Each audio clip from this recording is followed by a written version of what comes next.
This episode is brought to you by Progressive Insurance. Do you ever think about switching insurance companies to see if you could save some cash? Progressive makes it easy. Just drop in some details about yourself and see if you're eligible to save money when you bundle your home and auto policies. The process only takes minutes, and it could mean hundreds more in your pocket.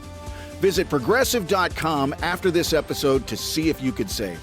Progressive Casualty Insurance Company and Affiliates. Potential savings will vary. Not available in all states.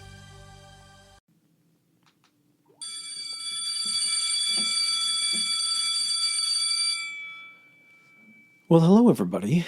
Welcome back. Or if this is your first time, welcome.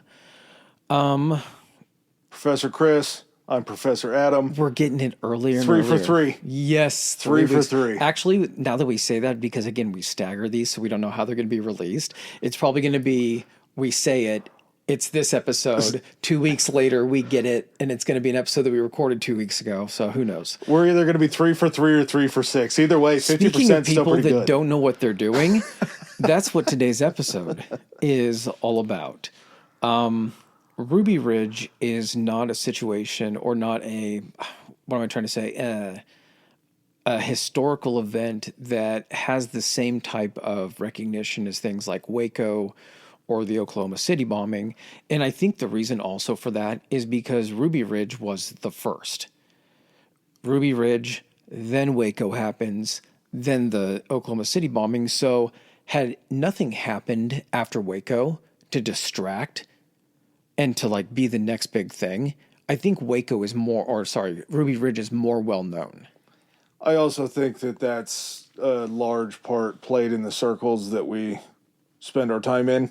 I think that the story of Ruby Ridge in certain circles is told as a hero's tale. And there are no heroes in this. Randy Weaver is not a hero. He was a victim, but he wasn't a hero. No, there are no heroes in this story. Yeah, this is a situation where you're just kind of walking down the middle, and there's just shit going wrong on your left and your right, and you're just trying to kind of like stay in the middle and get the fuck through it.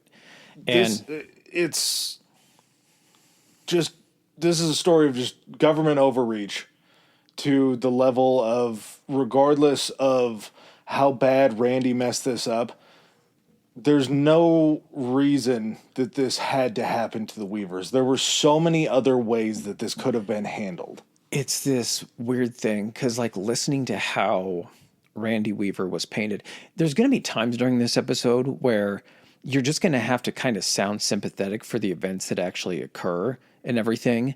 But a lot of it, from Randy Weaver's perspective, is all self-inflicted.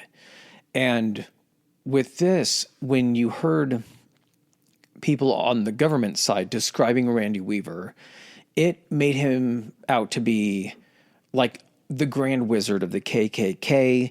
He was a huge arms dealer. At one point, I think they said he may have robbed some banks or something.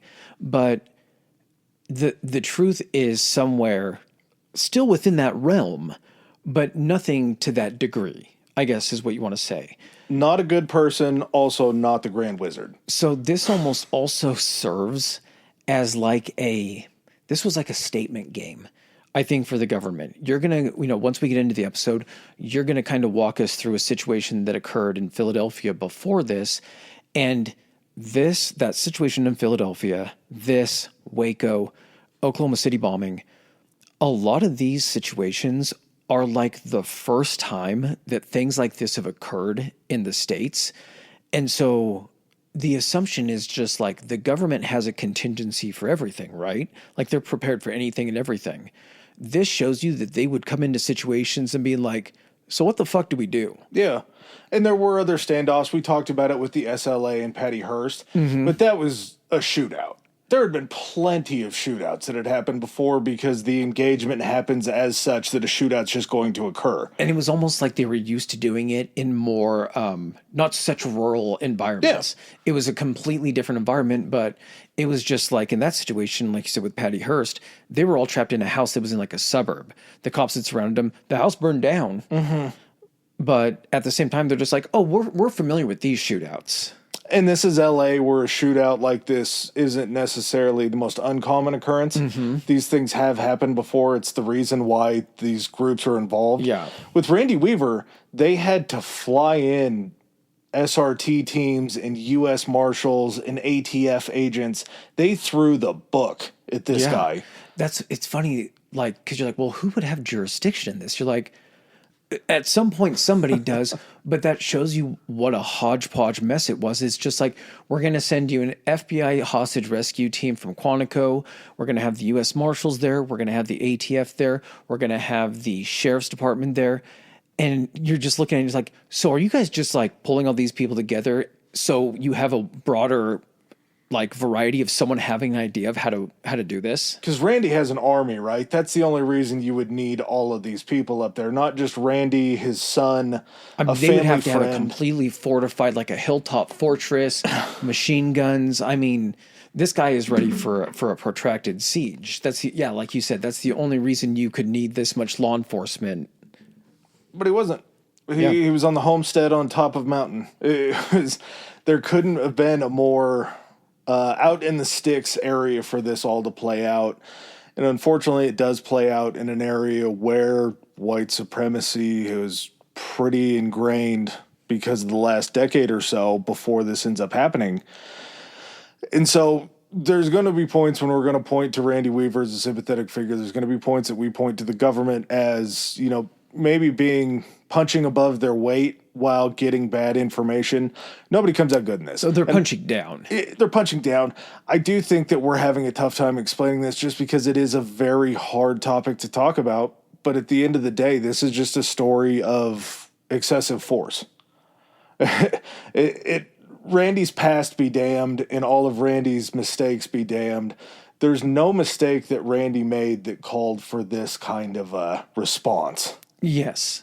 It seems like it should have been something very routine, especially taking place where it did. That's something that law enforcement, and again, we're kind of being vague about that because we'll get to it once we get into the episode, but insane overreaction. Insane. And I think that's because they were trying to make a statement, basically in the backyard of the Aryan Nation. Yeah, and we'll talk about why that was so important. Before we do, let's jump into it. We have our Patreon, patreon.com/historicallyhigh. We got a lot of good content out there. Jump on there.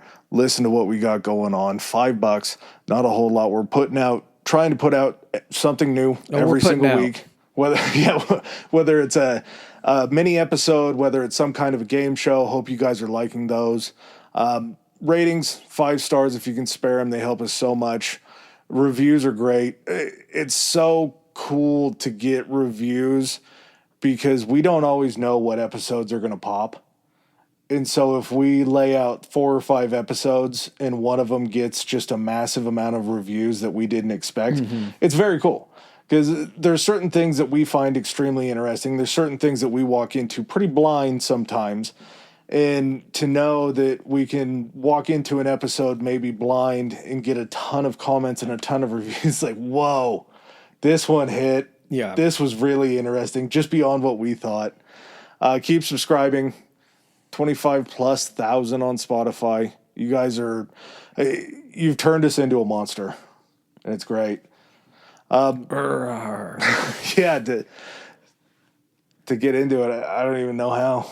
It's just, let's saw some barrels. I guess so.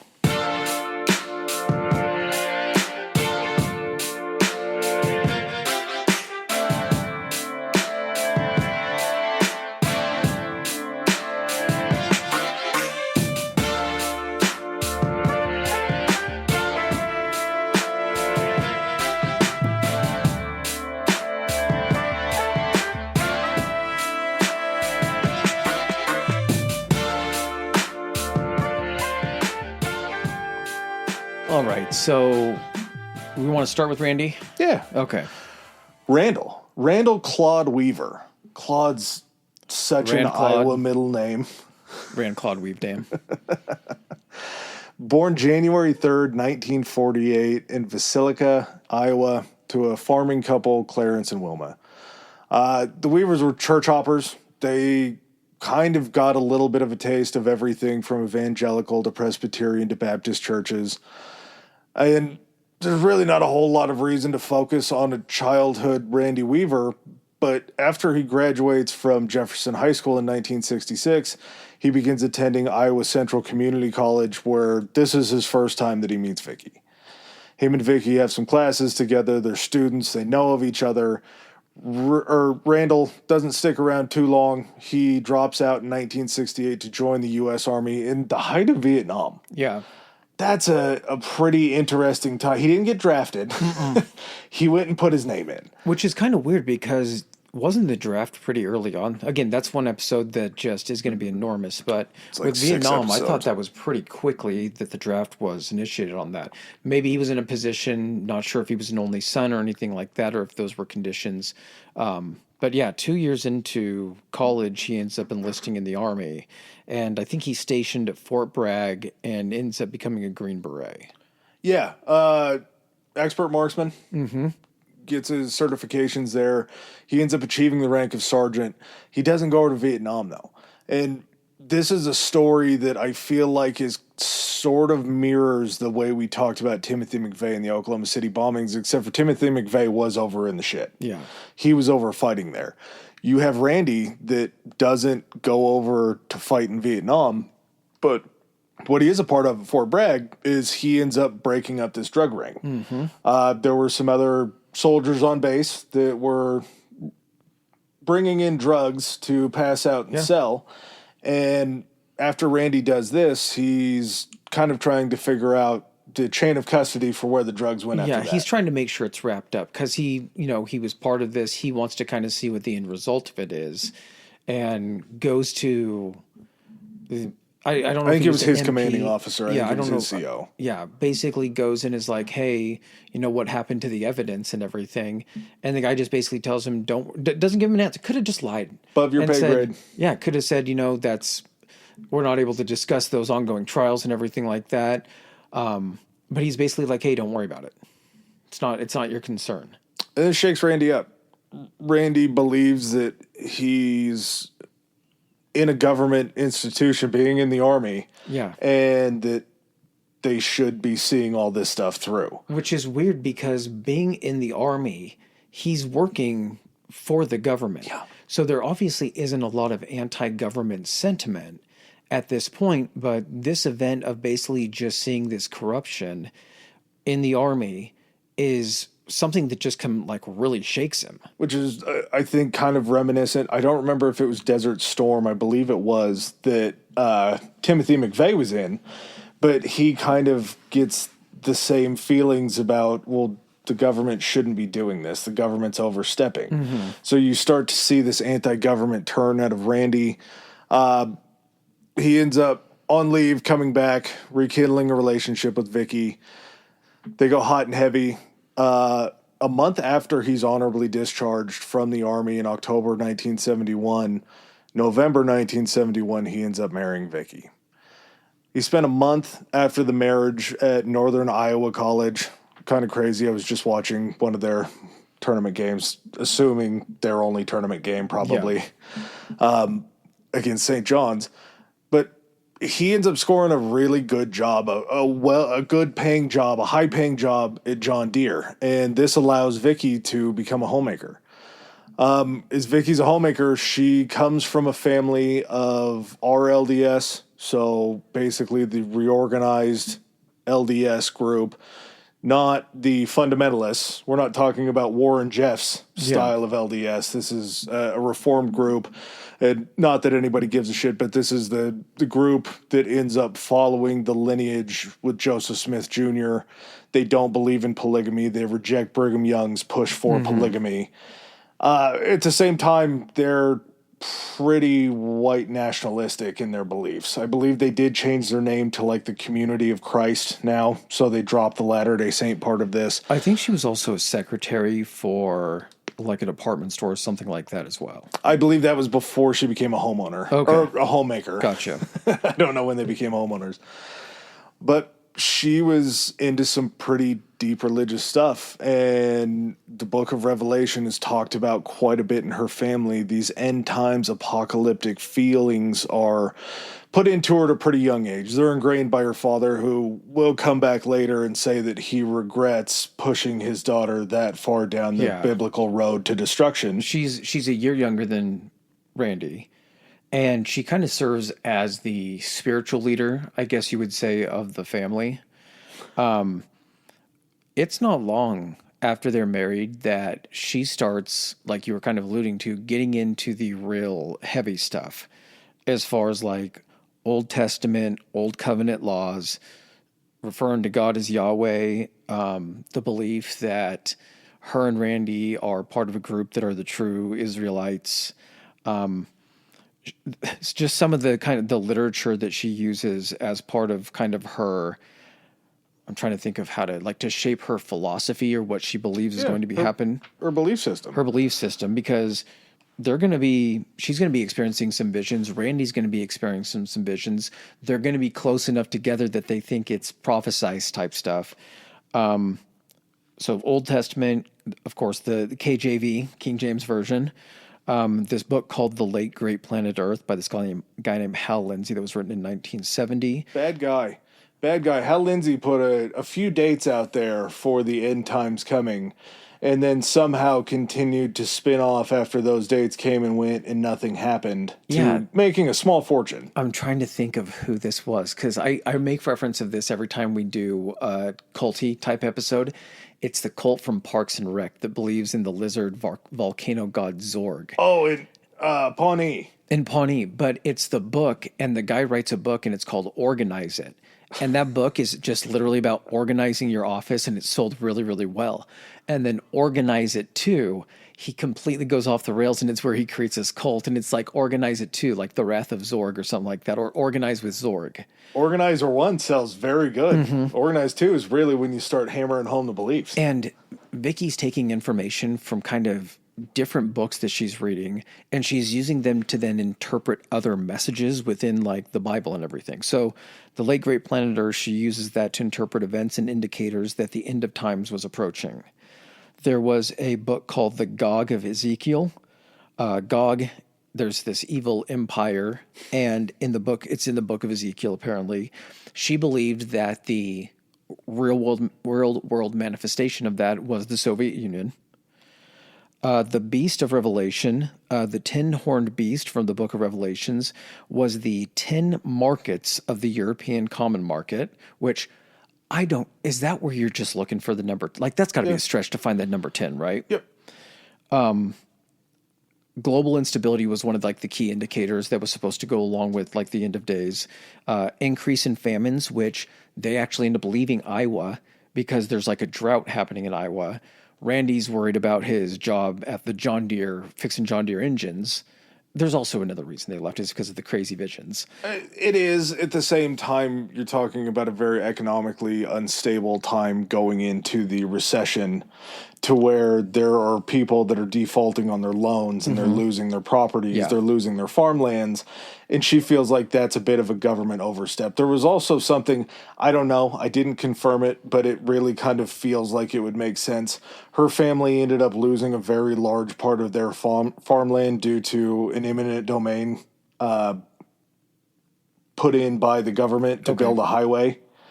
So as this is happening, she's seeing the government, what she feels is overreach. Now, when an eminent domain clause is put in, they pay you for that. Yeah, but these are still two people with a very, very close set of ideology here. Well, and a lot of it is because as she's going through and reading these books, she's saying, Randy, you need to see this. You need to read this. And she's coming to Randy talking about all these different numbers. She's Alan in The Hangover running all these numbers to where she's calculating out the exact day when the apocalypse will be coming. She's basically saying, I think to begin with, I think she was the more religious one. Yeah, oh yeah. I think when they got together, he really drank the Kool-Aid regarding that. But I think she was able to take this stuff in such a way, the religious connotations and the prophecies and things like that, and point at the government and say, these are the indicators, they're causing it. This is what's going to end up happening and causing the apocalypse. Like all of this sin and all that kind of stuff and the corruption. And in reality, when you can look at the history of the world, have we ever had a stable world? No, but you're also not talking to someone with a completely stable mind. Just as far as this end times apocalyptic. That's why there's always been. That's why this shit is always sold. There's always been dates. And growing up Mormon, growing up in a church that believes that the end times are coming and that we're living in the end times, there's generation after generation. Have we hit the end times? They don't. The mainstream Latter-day Saints don't believe that the end times have happened yet. Gotcha. Everyone's on a different clock. Yeah, they believe that they are coming, though. Okay. And they've been coming through the lifetime. We were always told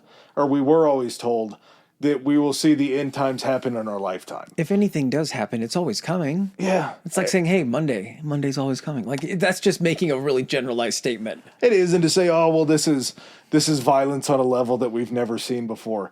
Definitely not true. We've seen much more violent times. Yeah. The sin is at an all-time high. Guess what the Greeks used to do to little boys?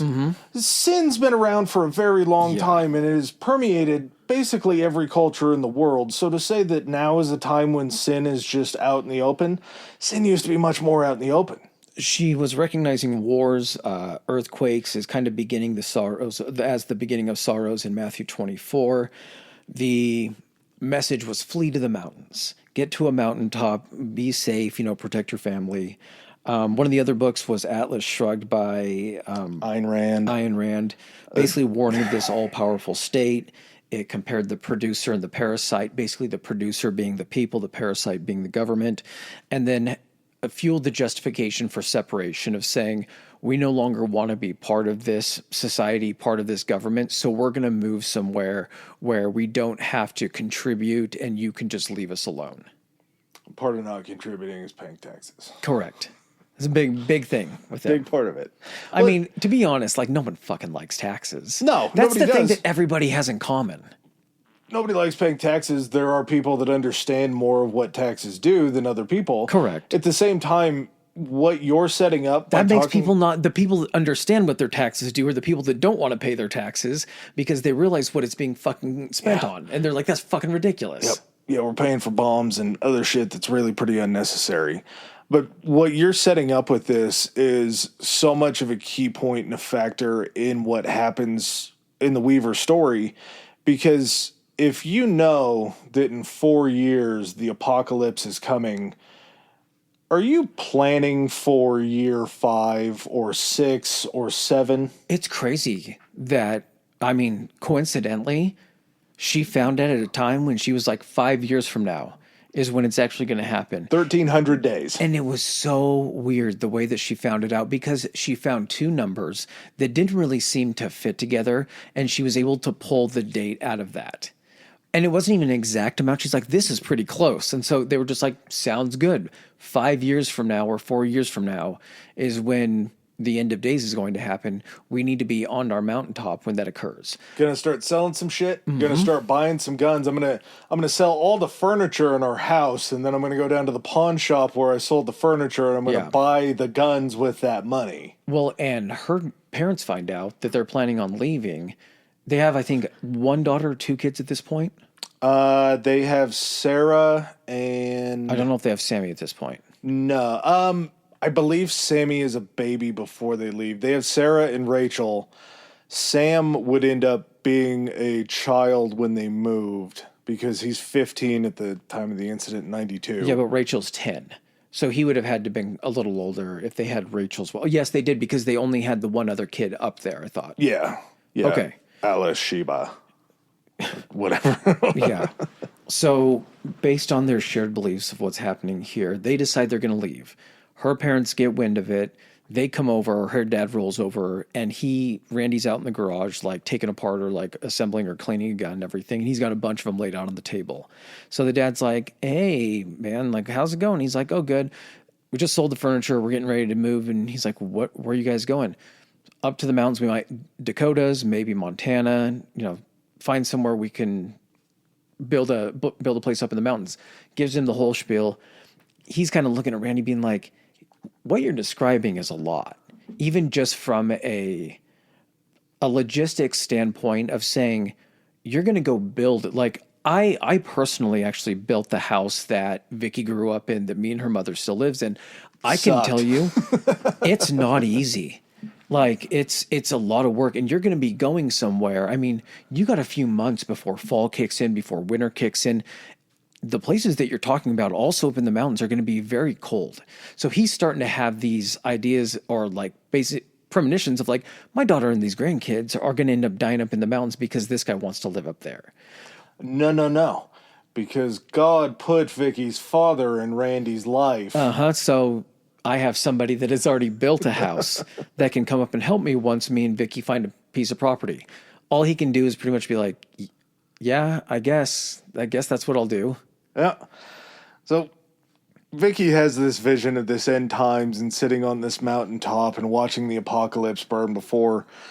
Randall gets in on the visions as well, and he envisions that they will find this house by the time of the Feast of the Trumpets. September 7th is the Feast of the Trumpets date. Interestingly enough, a lot of the stuff from the Old Testament is pretty Jewish. Yeah. And they are adamantly against something called Zog, the Zionist organizational government, or the Zionist organized government. Yeah. So they're pulling premonitions out of a largely Jewish text and then talking about how they don't like Zog in the Jewish powers of the world. I can't quite square that Buddy, one. you studied this all week. You know none of this shit makes sense. I'm looking for anything. So Randy's vision puts them at this house, September 7th, Feast of the Trumpets before this date. They sell all their stuff, and they go out looking. As Chris said, they cross through the Dakotas. They go into Montana. They're finding out that land isn't exactly cheap in these areas. Property prices are still pretty high here. And, of course, because Vicky believes that using a credit card or bank accounts or anything like that are all marks of the devil, they're going to be paying for this in cash. Mm-hmm. I do believe that they end up selling the moving truck that brought their shit out to help finance the payment for the land that they end up finding. Yeah, so they just keep going west until they find something that kind of matches what their vision is, and the price ends up being right.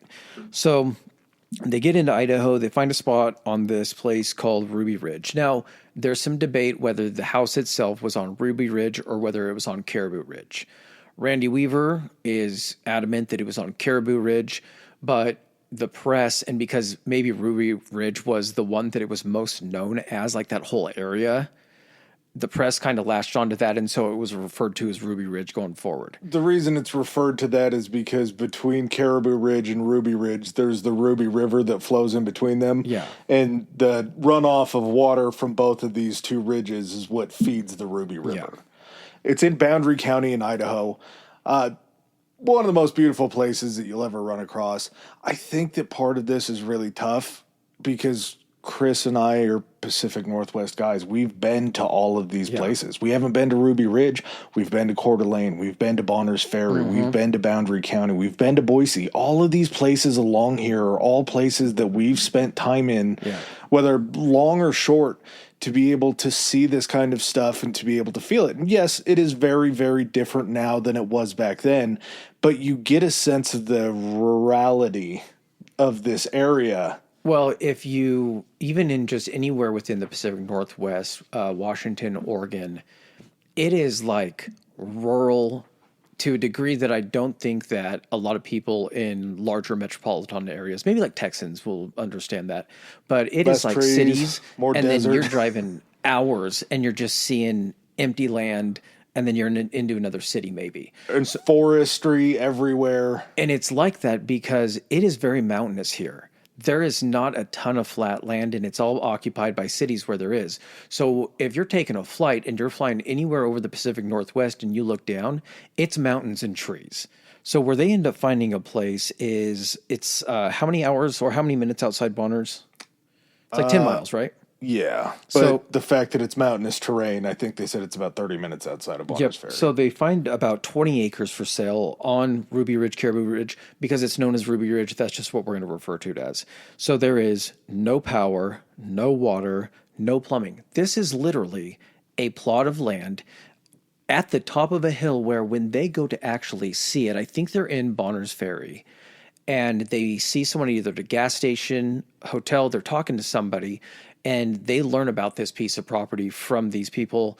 They take them out there, they're showing it to them. They are climbing the mountain in like their truck, and they get to a point where there's like a flat part, and then going up any further is another, 200 feet or 200 yards to get to the top of this hill. It's a climb that none of the vehicles are going to be able to make. This is by foot. They have to leave the kids with the guy that they just met's wife to watch them. As he walks them up, it takes them 20 minutes to walk up this thing. And as they're standing on this little, it's kind of forested, but there is a bare spot on top of it. I'm not sure if it was like that before they built, but they're just right on the top of this hill. And he turns around, he's looking at it with Vicky, and he's like, this is it. This is perfect. This is where I'm going to hand build a cabin. Oh, and by the way, we're sitting in like August or September, aren't we? September 6th. Oddly enough, the day before the Feast of the Trumpets. Also, it's a divine fall. sign. They're 30 miles from the Canadian border. 30 miles, which means it starts to get cold pretty fucking early. Especially at that elevation. Yeah. And of course, this first winter there, they spend, would you say, $5,000 to buy 20 acres? Yeah, it was $5,000 for 20 acres. They did sell the moving, or it wasn't, they make it sound like a fucking U-Haul. Yeah, it wasn't they a box bought truck. a truck to move everything out, and so they end up selling Clamp that to be it able style. to afford it. Randy builds them. When he was first having his vision with Vicky on this, he was like, I see it as clear as anything. It's a 2-story cabin on a mountaintop. He's talking about this when they're even back in Iowa.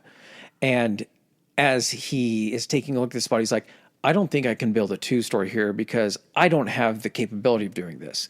So he basically builds, I'm not going to call it a shack or anything, but it is just a very simple 1-story rectangular structure. And I believe there was no insulation. It was plywood. It was plywood on the outside, plywood roof. And the reasoning for it was it was one of those situations where, you take a step back to actually look at your work.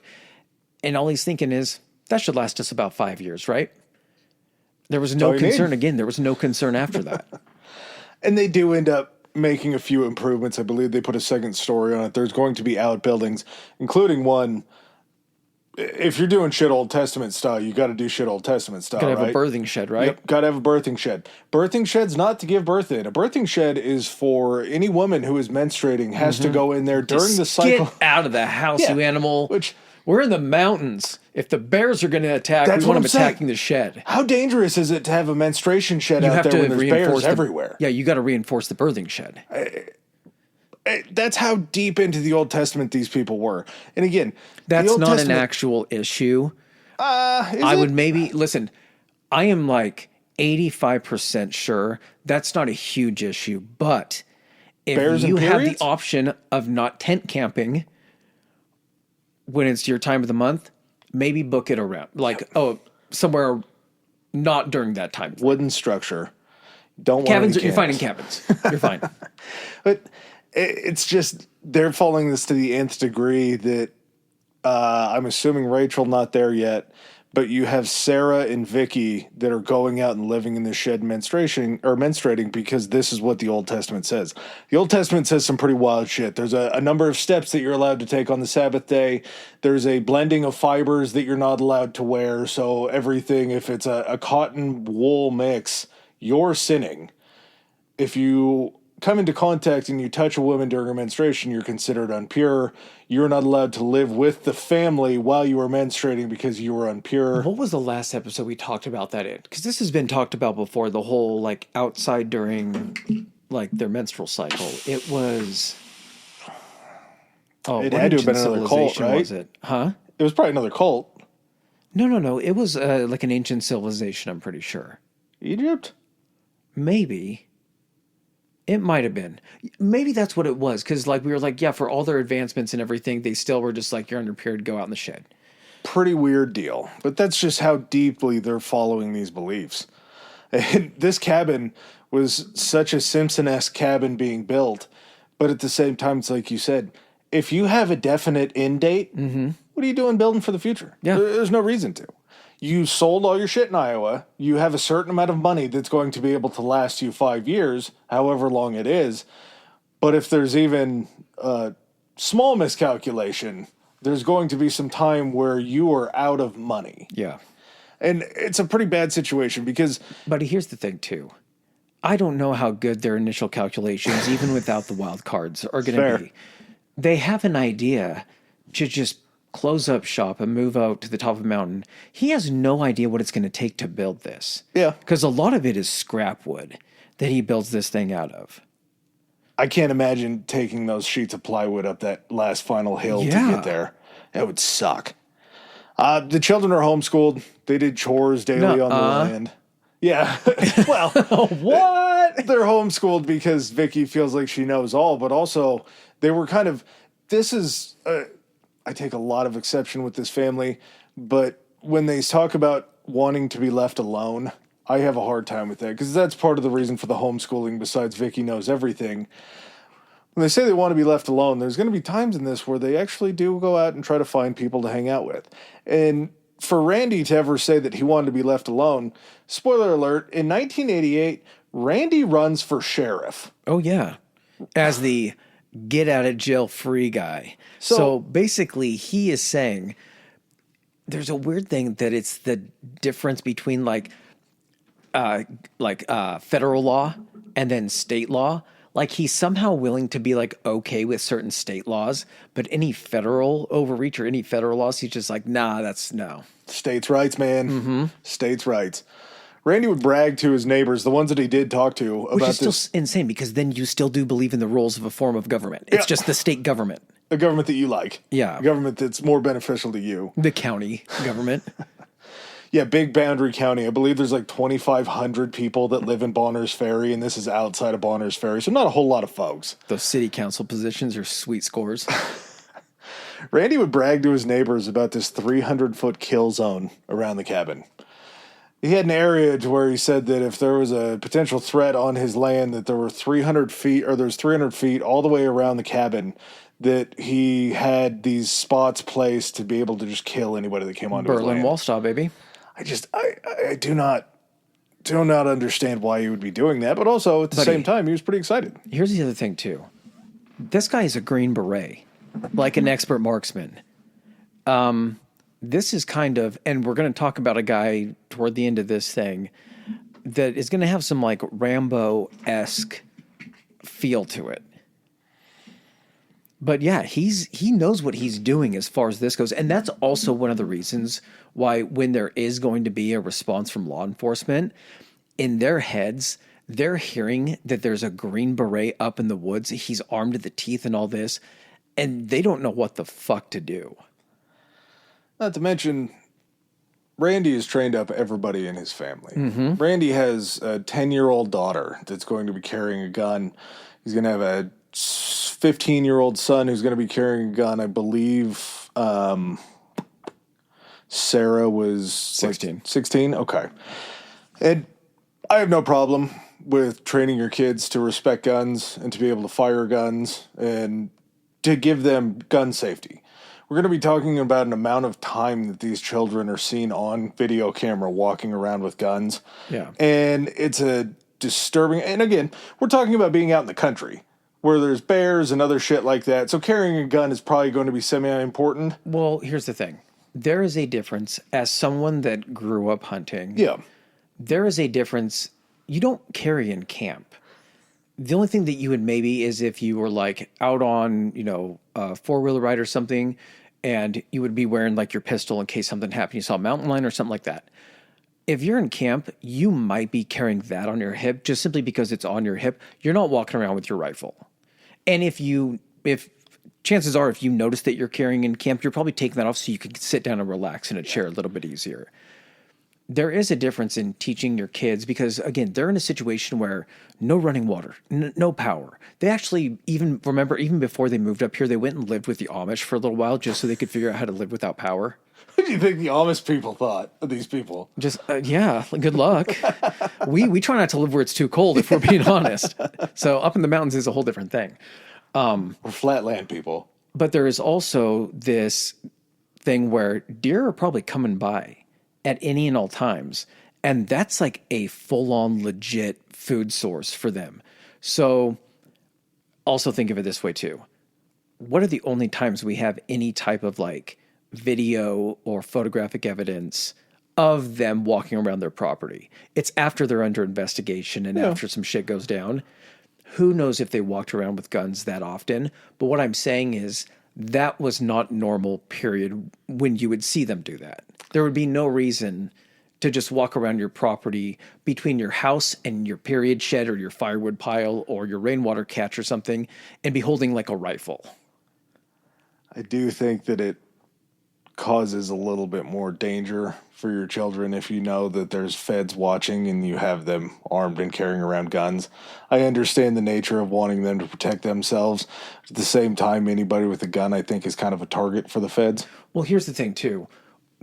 The situation when it runs into that first day of the actual standoff, the reason that the dog takes off, they go chase it. They thought initially, their first thought was there was an animal. We've run out of food. We're going to go get it.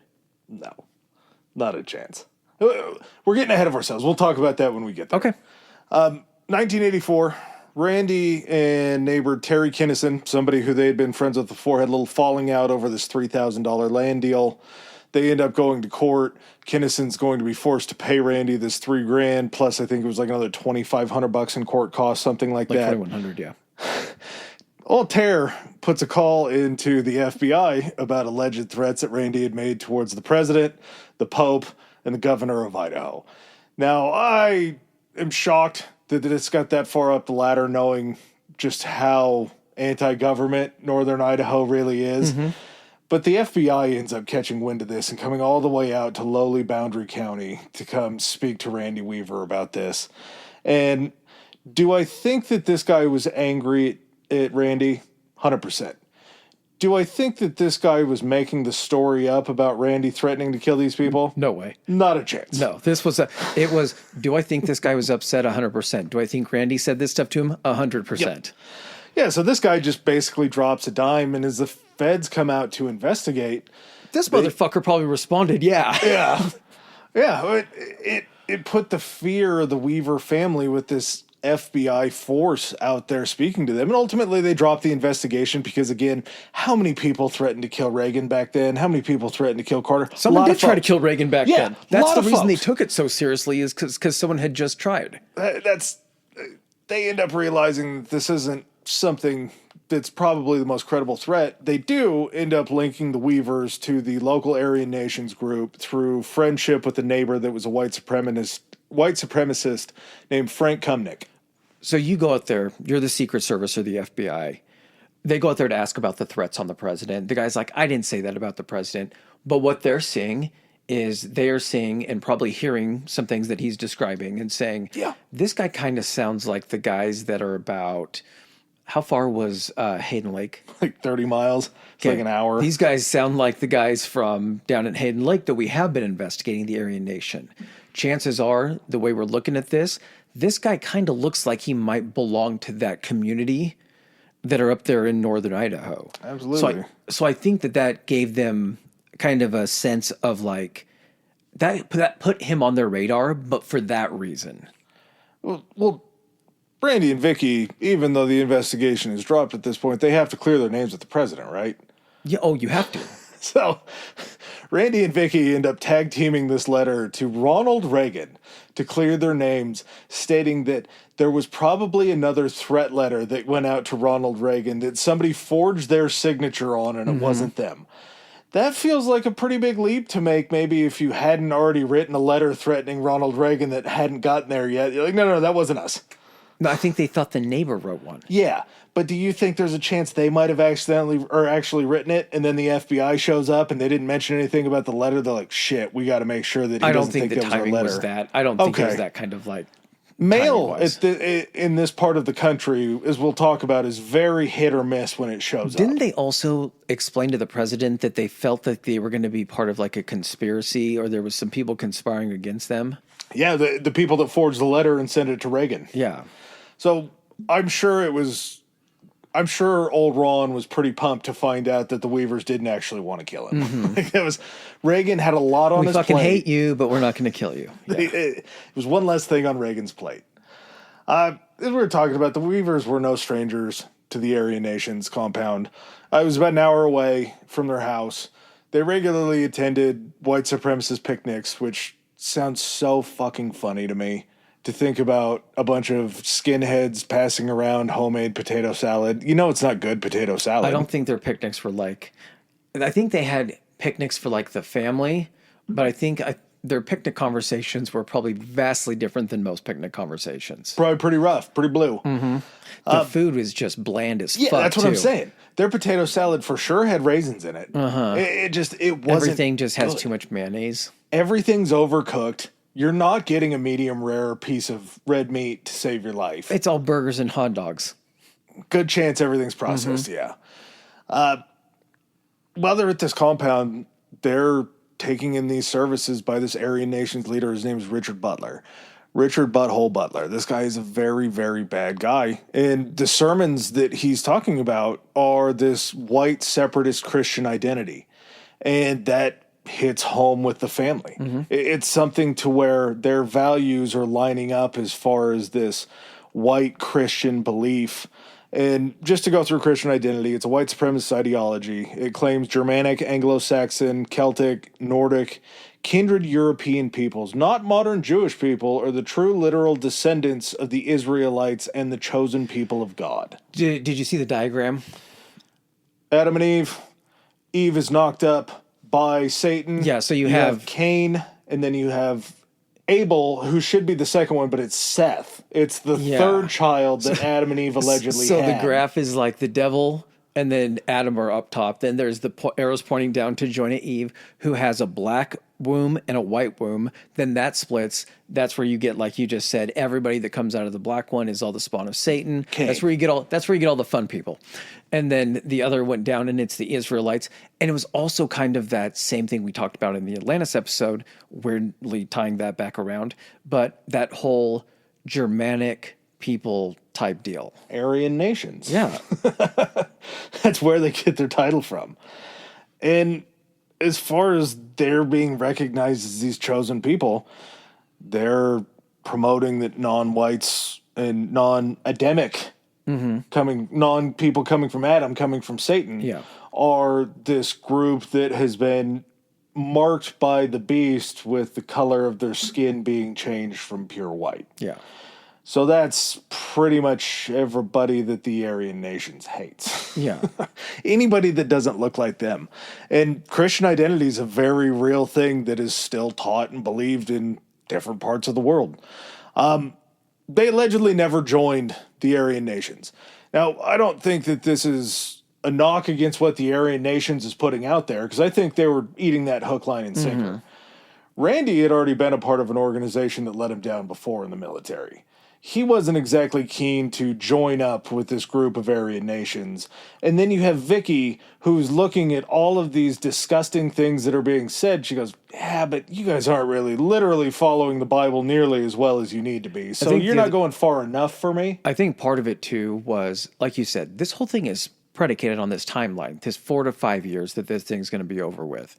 I do think Randy is looking at the Aryan Nation and also understanding that there is violence being committed by the Aryan Nation, and just being to the point like, I can't get involved in this because I got 5 years. I'm going to be done with this in 5 years. There didn't have to be a future plan. Yeah. He wasn't going to do something that would get him caught. Like, think of how much more high profile he would have been had he been around them all the time, or had he been a known member. He's trying to keep his nose clean for 5 years just to get to the apocalypse. So anything that's going to increase his likelihood of being arrested or taken away from his family, he's going to try to avoid. He does actually start doing that post-apocalypse date, now that you say that. It is very interesting that that's when the laws start to be broken. Yeah. So Randy will always downplay this. Well, did always downplay this. As far as not being a member, he didn't necessarily disagree with him, but at the same time, he wasn't planning on joining. Weaver attended these yearly meetings multiple times. It's weird question. Do you think there's dues? There's probably a collection plate. I would imagine there were probably dues. What's the dude's name? Richard Butler? Yeah, That's the name of a guy who's charging dues. They have to have a way to fund this. Randy and them did not have money. They're paying to lay down a blanket at the picnics. That's probably where they're getting their funding from, is picnic sales, picnic spot sales, because I'm sure it was a hot ticket item. Mm-hmm. So at these yearly meetings, this World Aryan Congress sounds awful. You had people from Skinheads, the Order, which was like a militaristic offshoot wing of the Aryan nations. You had KKK members, KKK leaders. It was a white fuckface all-star game is what it was. You had biker gangs. You had all of these different hate groups coming together. I'm not saying that all biker gangs are hate groups, but there certainly are that hate more than others. It's like the mustache thing.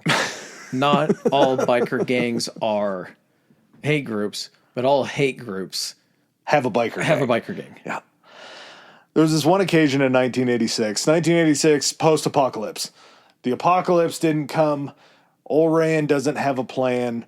Randy ends up hooking up with a man named Gus Maggiano. And Maggiano fancies himself as a gun dealer. He is a biker member. Surprise, surprise. Yeah. Right up his alley. Apparently, Cumnick, the guy that was kind of introduced Randy and his family to the Aryan nations, Cumnick and Gus were buddies. And Cumnick was a member of the Aryan Nation. Yes, he was. Yeah. Proudly.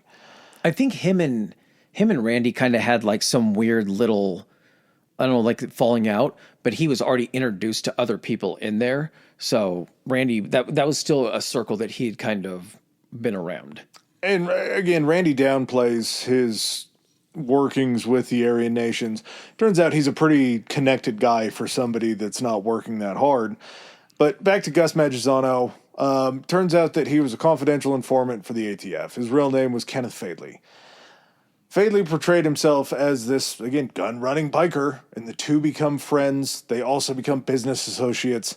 They have multiple meetings where Maggiano will go up onto the mountain and he'll spend time around the Weavers.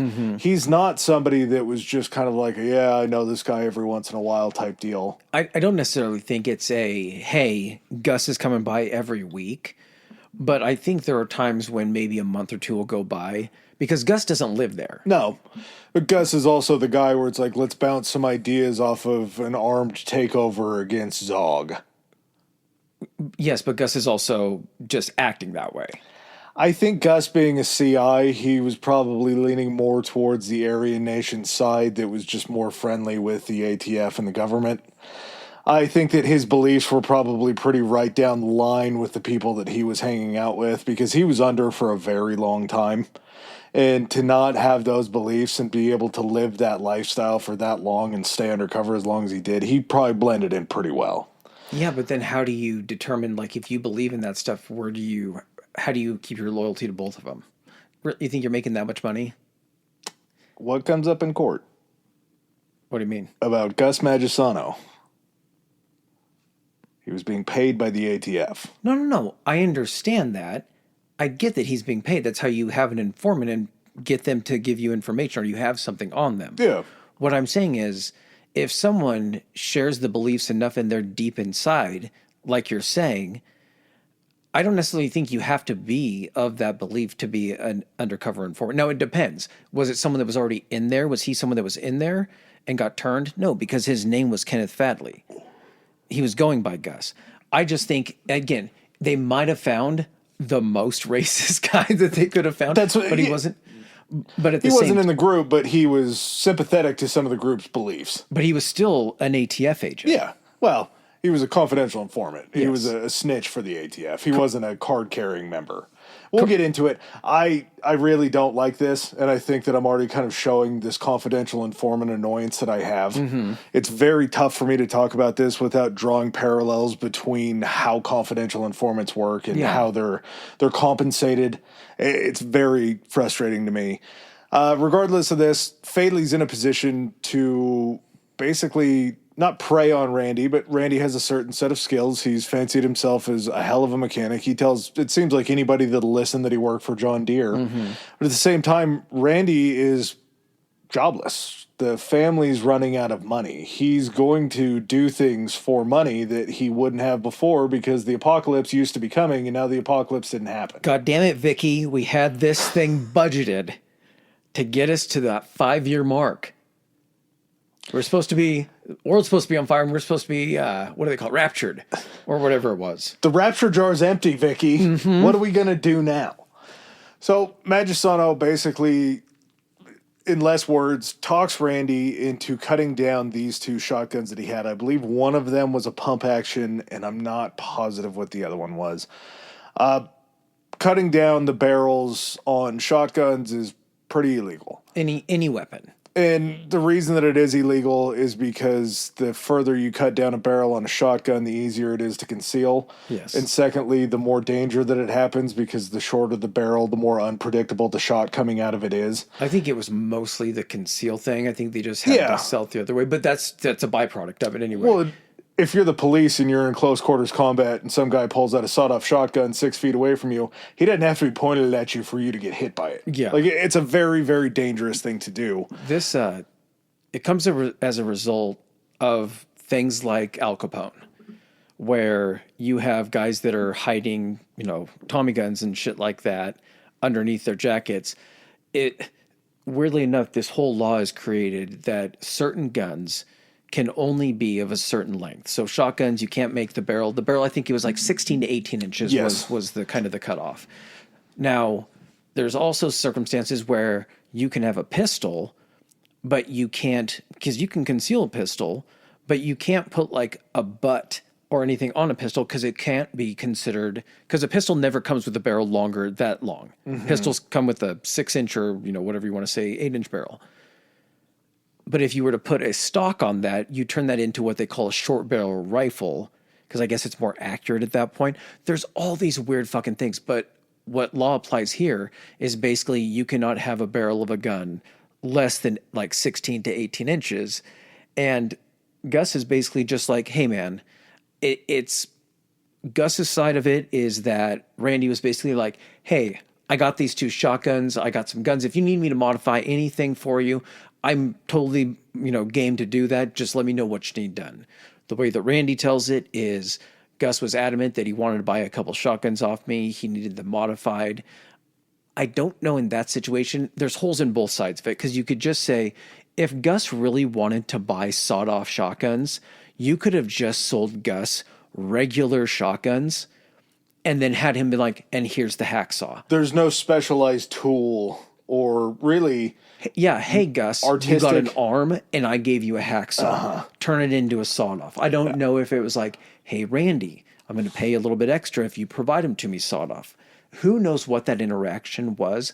Fact of the matter is Randy sold Gus 2 sawed-off shotguns. Federal offense. So now, although Randy doesn't know it at this point, there's plans to kind of try to put Randy in the ATF's pocket to have them start doing the same thing Gus is doing. Well, at the same time, based upon an interview that I listened to with Randy, he was pretty proud of his work. It didn't sound like it was really much of an arm twist, and who knows if he was just playing up the story because of the company that he was in. But as far as Randy not being a guy who had a whole lot of connections to the Aryan nations, one of the reasons that Gus wanted him was because Randy had an in with this splinter group from the Aryan nations that had moved into Montana. And there wasn't a whole lot of governmental information on them. So Gus needed Randy to be able to introduce him to this sect in Montana so they could start surveilling on them. Yeah. Gus wasn't ever going to bring Randy in if he didn't have to. This wasn't something where Gus was going to be like, ta-da, I'm a different guy. I work for the ATF. Now you need to take me in there. If Randy had just walked Gus in to meet these people from Montana, it would have still just been Gus. Exactly. Nothing ever would have changed. Randy wouldn't have been charged with anything. So in my head, like I'm just trying to do like an A and B, like character A, character B. Yeah. Instead of looking at it for who I know that these people are. If you have Randy, who doesn't have a lot of money, because he ends up doing this for like, what, $200? And I think that's an agreed upon amount between both Gus and Randy. He does it for $450, but Gus only has $300 on him at the time, so he owes him the extra $150. Okay, so he does it for $450. Randy probably, and he does have a lot of guns because he's stocked up, but I don't know if Randy has the type of arsenal to be a full-on gun runner where he's just able to start selling the shit out of these guns and have enough to keep doing what he wants to be able to do and protect like his property and all that kind of stuff. He's got an allowable number of guns that he can sell. That's kind of what I'm thinking. And so this other deal comes up after this. I'm not sure how long the period of time was between the sale of the two, but Gus is basically like, hey, I need what, 3? Was it 3 or 5? I think it was 5, and I think they agreed it was going to be like $800. Yeah, he's like, I need 5 more sawed-off shotguns. Now, at that point, is Randy kind of like, man, I don't have a lot of guns. Like, I don't have the money to be going out and getting guns to be modifying them to then sell them to you. I'm not a gun runner. Well, the way that I've heard this conversation described, and there's some audio behind it that I've heard as well, this conversation takes place where Gus is bringing up these other guns, and Randy's saying, yeah, I'll do that for you, but I need the money up front. And Gus says, well, I have the extra $150 that I can pay you now from the last sale, but I don't have the money to front you these guns. And part of the reason why this conversation is starting to get a little bit more erratic is because Randy has been tipped off that Gus is a Fed. Mm-hmm. And in these recordings, you can hear Randy say, I heard you were a badge. Yeah. Somebody told me you were a badge. And Gus is scrambling saying, well, who'd you hear that from? Yeah. And Randy's saying, it doesn't matter. Are you a badge? And Gus gets to the point of desperation where he's like, if I was a Fed, I would definitely be wearing a wire. Do you want to search me, Randy? Do you want to search me? And he opens up his shirt. He goes, I'm not wearing a wire. You can see it. While they're sitting in a conversation that's being recorded because the truck is wired. Yeah. So Gus is doing everything he can to try to get Randy on his side. Mm-hmm. I don't think Randy ever even believes that there's going to be another gun sale because he already knows that. Yeah. That's what I'm trying to say is that Randy did those first guns, sawed off the barrels of them, just because he simply didn't recognize the rules of the government.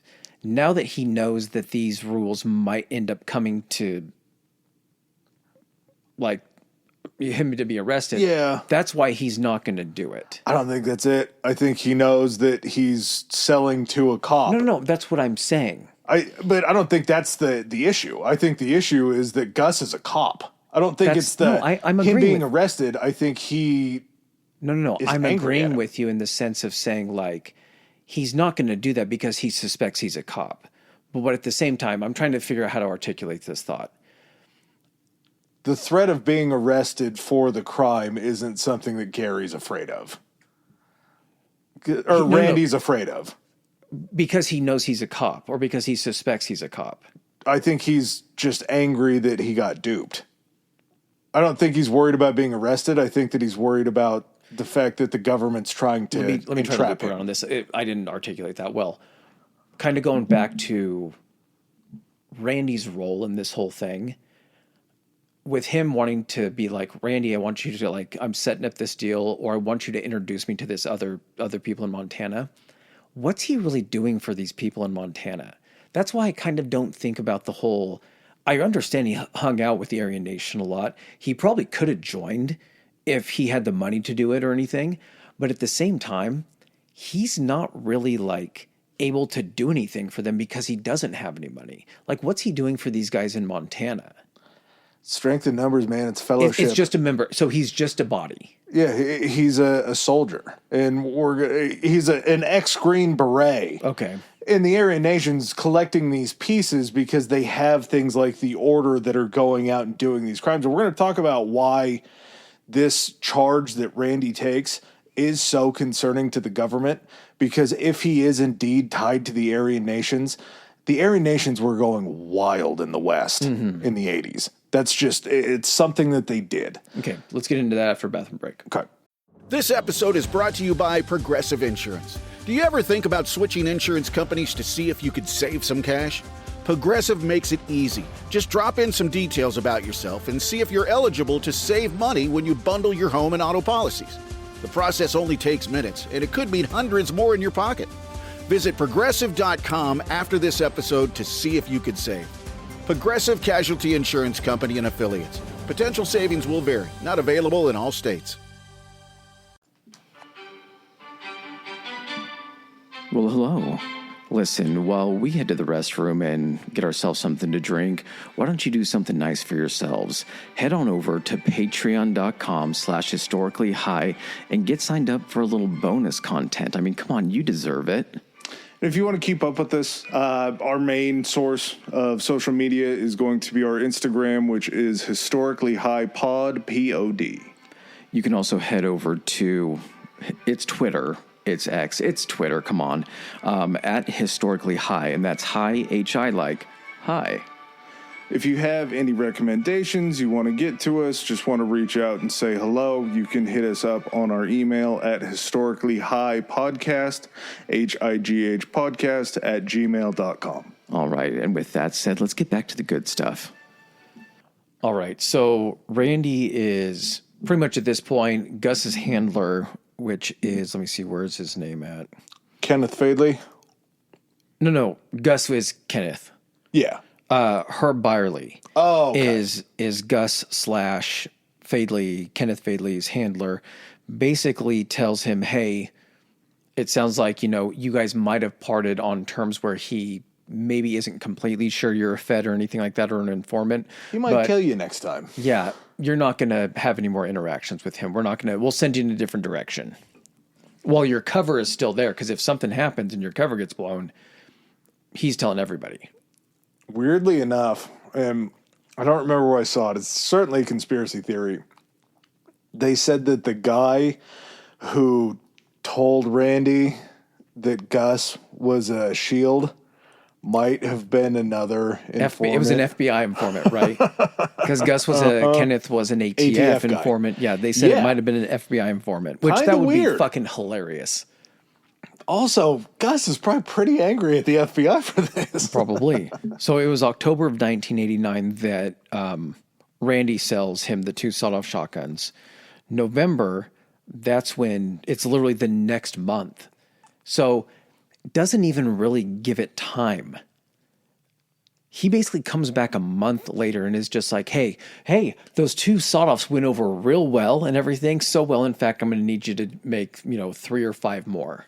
You also have to remember that Randy is probably taking this meeting under the guise of thinking that he's a shield, but also his family needs that extra $150 that this guy owes him. Yeah. But at the same time, that's a month. So what that would mean within that month period, I'm probably getting too far into this. During that month period, he would have had to go and speak with somebody because they didn't have a phone up there or anything.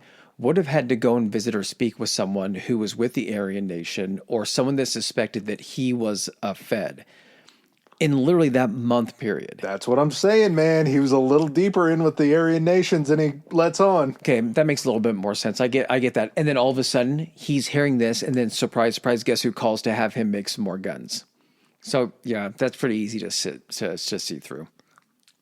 After Gus ends up bailing out of this, there's 2 ATF agents that pose as forest rangers. I thought they were looking for real estate. That was later on.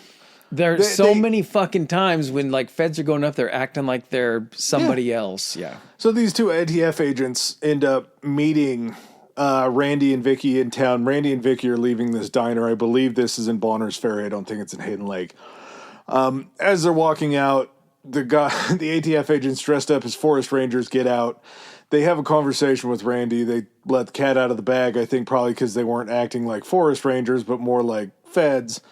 That Randy makes them out for what they are. They end up telling Randy, hey, we have these charges that Gus Magisano basically hung on you for selling him these 2 sawed-off shotguns. I don't think they told him it was Gus. There's no way that they would tell him who it was. They would say, We were able to track 2 sawed-off shotguns back to you. Because guess what, man? I think Gus is still in. They're not going to burn that whole operation with Gus because they might still have an in somewhere. And I as think soon he was pulled pretty quickly after this happened. at the same time, though, if you get pulled and it's not been proven that you're a cop, what does that do to decrease the chances of retribution against you?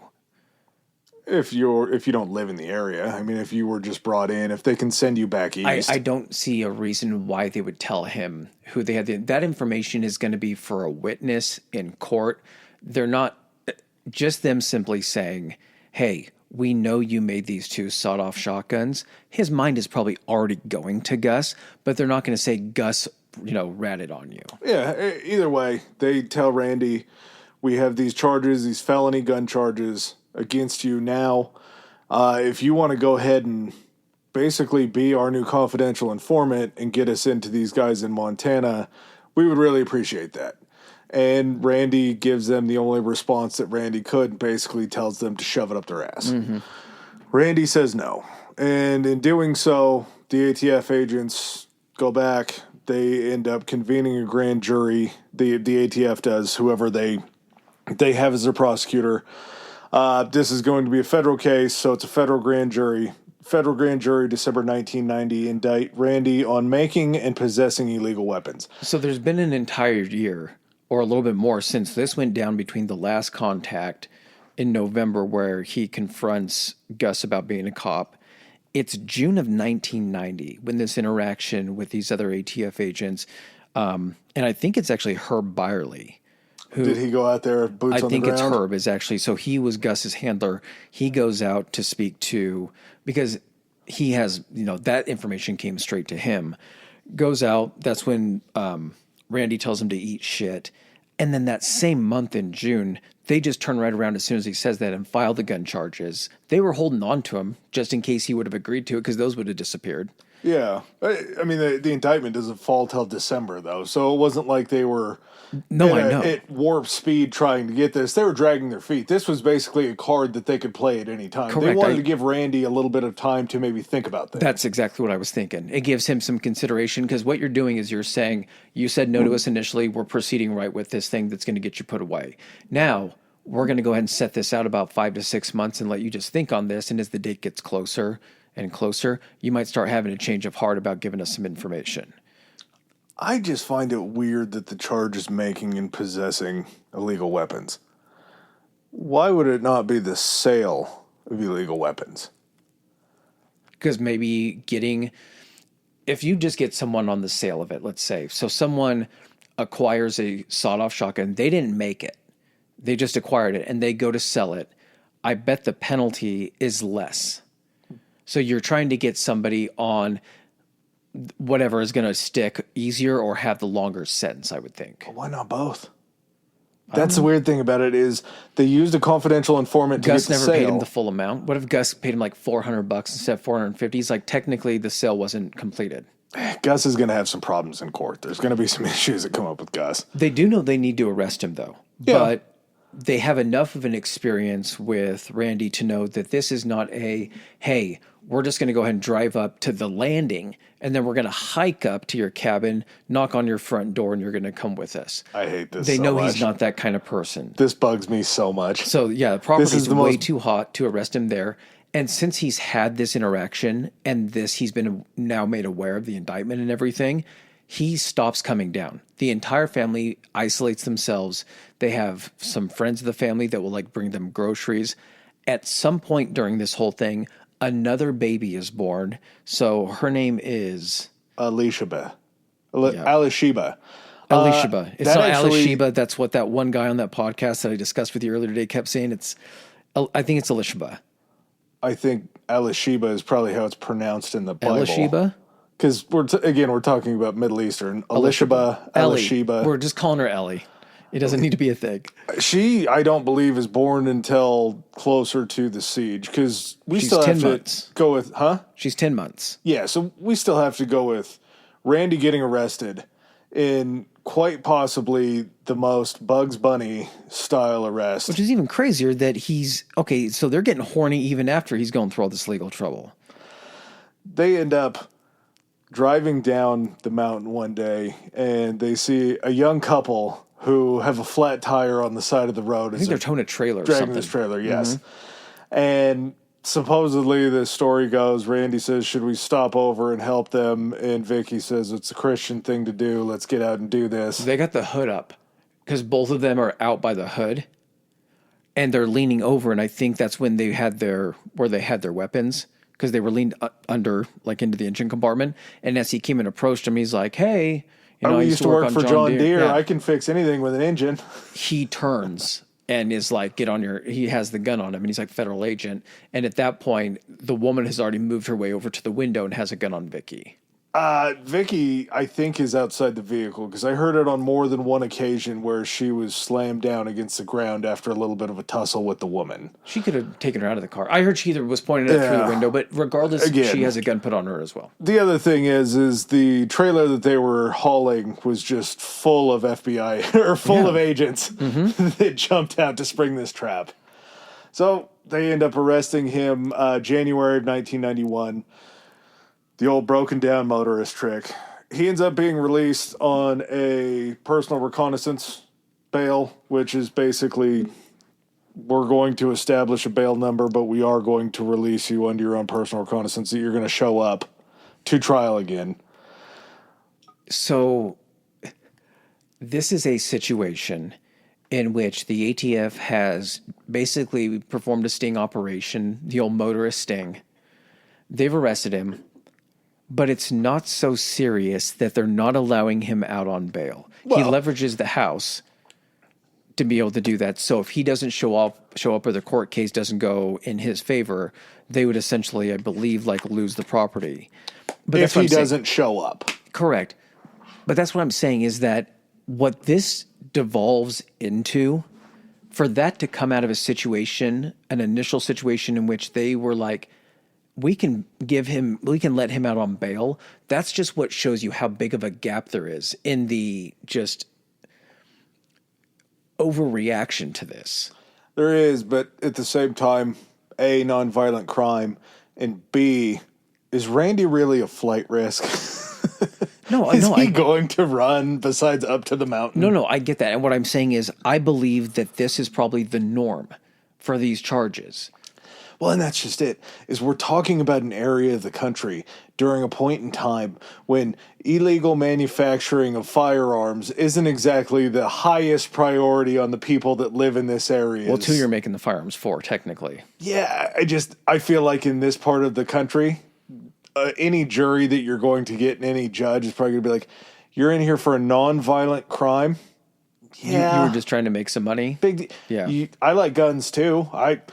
Between me, you, and the wall, I've actually manufactured a few of these myself, so you're probably going to get probation, something like that out of this deal. Exactly legal. After he's let out, there's a player in this named Everett Hoffmeister. Everett Hoffmeister is the court-appointed lawyer for Randy, and Hoffmeister is in a certain situation where Randy actually does go down and check in with the probation officer. Probation officer says, we don't have anybody assigned to you yet. Please leave your name, your number, and your contact information, and we will make sure that your public defender gets a hold of you. Randy doesn't leave his name, his phone number, because he doesn't have a telephone, or his contact information. So when Hoffmeister takes this case, he's trying to figure out how to get letters to Randy.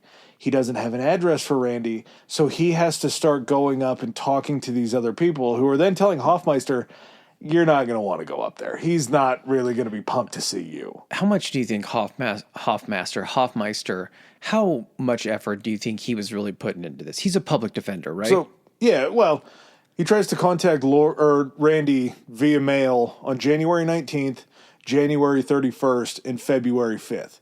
There's no response from Randy for any of these. And these are letters to where they are being handed off to Randy's friends who promise they're going to get there to him.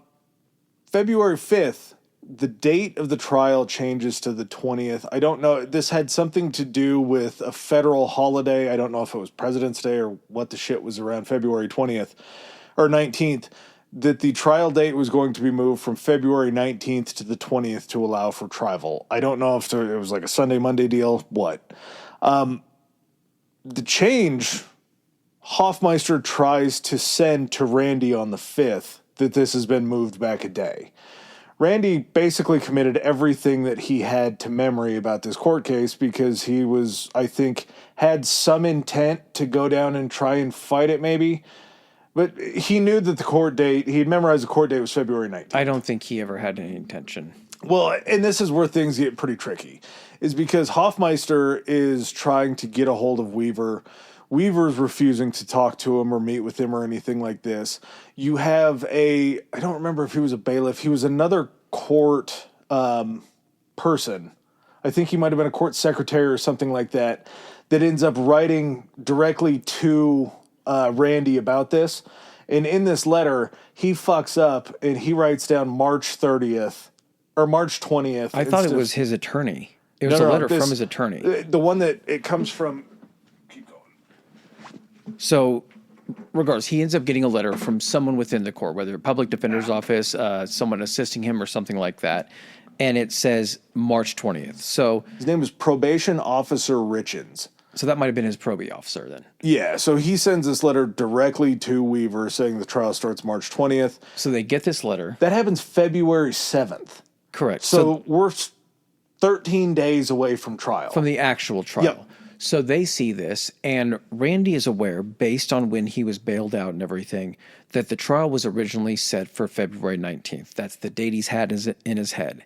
He gets this, and it says March 20th. So it's not even a month off. It's a month and a day. So him and Vicky are looking at this, and the paranoid portion of his brain and Vicky's brain is basically saying, well, you were told this was supposed to be the 19th. They're changing the dates on it.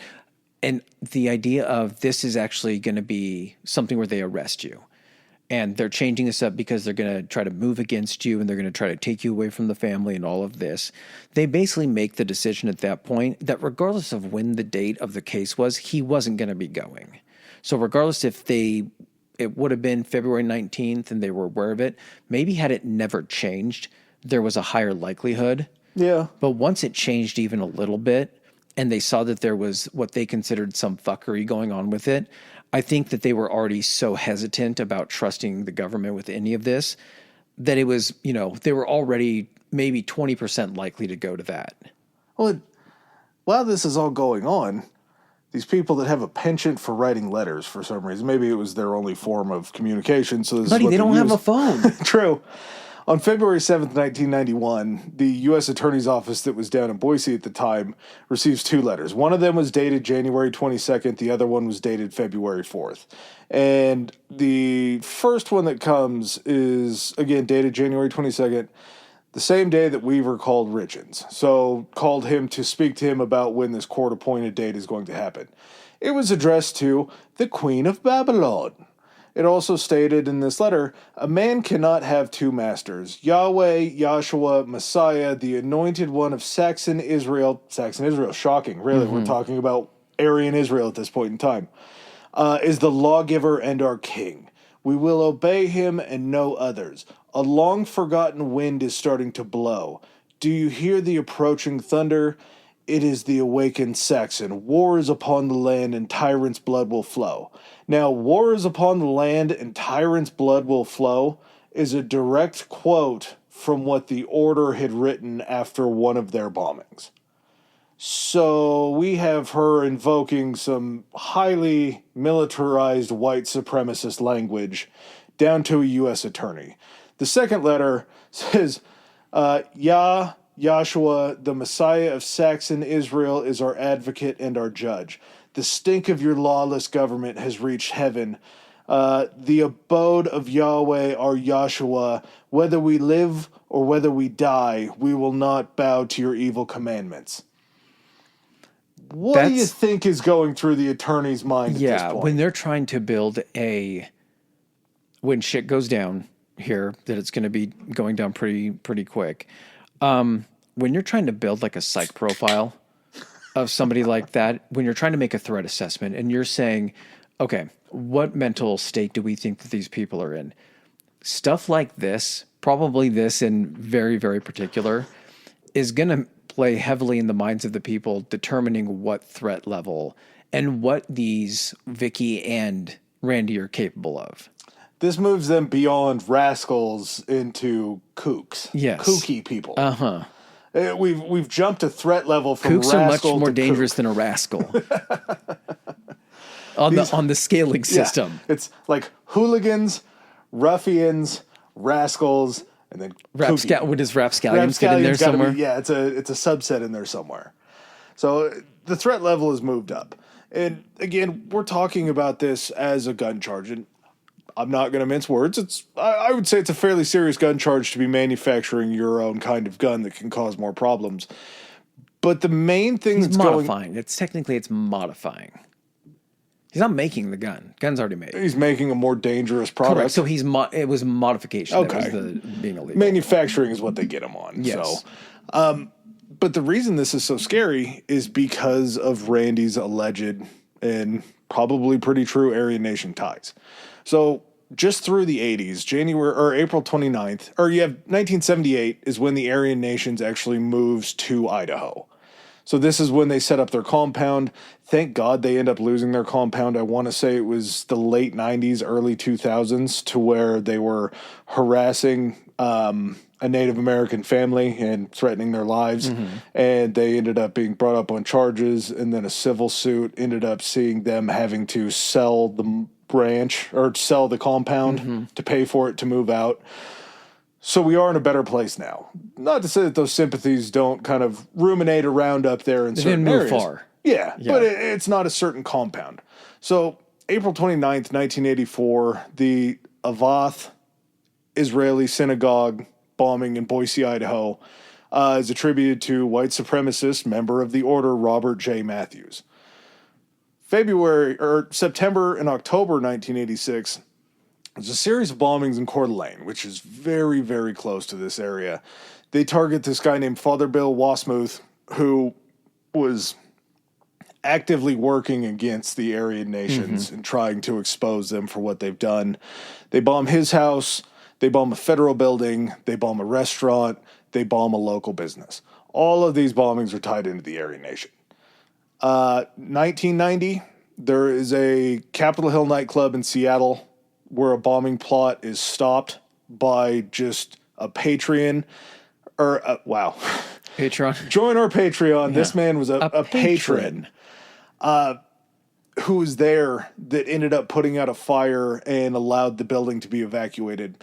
They had set this fire at the exit to push everybody in towards where the bomb was. Mm-hmm. So this is maximizing casualties. We've gone from just random bombings and hoping to kill one or two people to a mass casualty event. So this is what kind of puts so much pressure on this thing where they're looking at Randy. They have the ties to the Aryan Nation that are pretty clear. And you're saying, we take this guy, we send a message to them that they're not untouchable. I think if a guy is manufacturing guns that he believes are going to be going to the Aryan Nations, what does he suspect those guns are going to be used for? Correct. And at the same time, though, if you can get this guy and put him away for that, which we're talking about as related to this thing as a whole, seems like the more minor crime and everything, then all of those other Aryan Nation members, you're saying, this is what we can get you on too, not the big stuff. We don't have to get you on the big stuff. We can put you away for the small stuff, the stuff that we know you probably are likely to do. And if we can take guns out of your hands from people that are manufacturing them, it's also a good thing. Yeah. Just to round that out, the Order, they were pretty big on bank robberies. They gave a lot of money to the cause through these bank robberies. They had 3 armored car robberies. And during the second armored car robbery, to distract from the armored cars being robbed, they firebombed a Seattle movie theater to try to draw the police in that direction so there would be less of a response to this armored car robbery. So these dudes are playing for keeps. And the danger level in this area is so high, and the police are on such high alert because all of these things are happening, that once Randy misses the court date, they bump this up to Marshals status to bring this guy in. I think that's what happens when you have a federal case. That's because February 20th rolls around, of course. Even if Randy wanted to show up, he thinks it's the next month.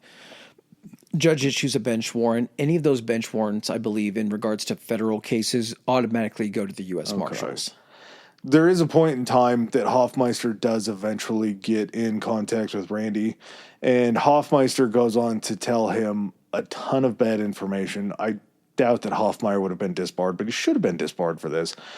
He ends up telling Randy that if he loses this case, he's going to lose his land and they're going to take his family. And just basically, out of sheer frustration to get this guy to show up to this court case, he is telling him every single bad thing that he can think of that's not true to try to scare Randy into doing this. Yeah, he's like, do this or this is going to happen. He's like, well, this can't happen if I stay here. Randy can't be scared at this point because he's already predicted all of this. So instead of scaring him into showing up, he's just reinforcing these beliefs that Randy already has. They held off a little bit though in I do actually like this part. The warrant, because they did find record that there had been something sent to him that showed March 20th. So, and again, this is saying, after the fact what they would have done, but they had stated in regards to their reaction, because this whole thing goes under investigation, the whole Ruby Ridge situation. When they're looking at this, they had stated, well, had he shown up on March 20th, like he was informed, we wouldn't have gone ahead and issued the bench warrant. We wouldn't have executed that. We would have just had the trial and did it that way. And these marshals aren't showing up to arrest Randy and throw him in jail. These marshals are showing up to arrest Randy and make him show up to court. Yeah. They're not arresting him on a new charge. This bench warrant is to bring him in before a judge. And as far as he's concerned, I don't really think he's seeing a distinction in regards to the marshals, the ATF or anything like that. Because, they're all the government. And there's not a lot of overlap in regards to communication, because no one even tells the U.S. Marshals that the ATF had tried to make him an informant prior to bringing him up on the shotgun charges. Yeah, so far the overlap did not consist of the ATF explaining why he had this warrant. They just told him he's dangerous and you guys are going to want to take some precautions in order to get him, but go get him. Not, hey, we tried to use this as basically collateral to flip him, and he told us to go sit on a pine cone, so we decided to arrest him for it. You guys have any other communications? You guys discussed anything? No. I don't know what to think of. Not really. Just don't believe anything he says. We did pull this awesome trick with a broke-down vehicle on him to arrest him the first time, but beyond that, not Don't try that one. He's looking out for it. He knows. Well, at this point, too, Weaver's not coming down. No, they're isolated. They have all of their neighbors bringing them supplies because a lot of these neighbors are pretty sympathetic to their cause. There are some negotiations going on, but it's basically the marshals who are maybe like in town are meeting people that know the Weavers and are just basically like, hey, if you can get a message to them or anything, tell Randy that we just need to get him to his court case, or we need to actually take Randy in, that we don't want it to escalate any further than this. But they're so sporadic that it's not like there's really a huge effort being made. Finally, in March on the 27th of 1992. For that. Okay. You talked about it earlier. March 4th, 1992. Marshal Ron Evans and Jack Clough end up speaking to Weaver on the mountain as they posed as real estate buyers. Okay. So this is when they show up. I don't know what in the world they were thinking of. I don't know what getup they were dressed in, if they had bad accents or what. But real estate buyers in this area that they probably didn't look like they belonged in. Probably not. Like, What do you, we're looking up here for, yes, we are up here to buy a house in the trees. How do you currently like your house in the trees? You guys got wives, right? You're not dating each other, because I don't want that tomfoolery up on my hill. I don't know why he became Southern all of a sudden. Like timber rights or something like that. Regardless, I don't think Randy's not buying it. Probably saw right through it. And in that interview that I heard him do, he makes point to this. It says, I knew who they were. I don't recognize you. I only people don't come up here that I don't recognize that aren't government agents. Nobody's tried to buy land up here since I bought land up here. And that was an apocalypse ago. Desperate. March 27, 1992, you were talking about, we get the plans laid out for Operation Northern Exposure. Hell of an operation name for them being 30 miles away from the Canadian border.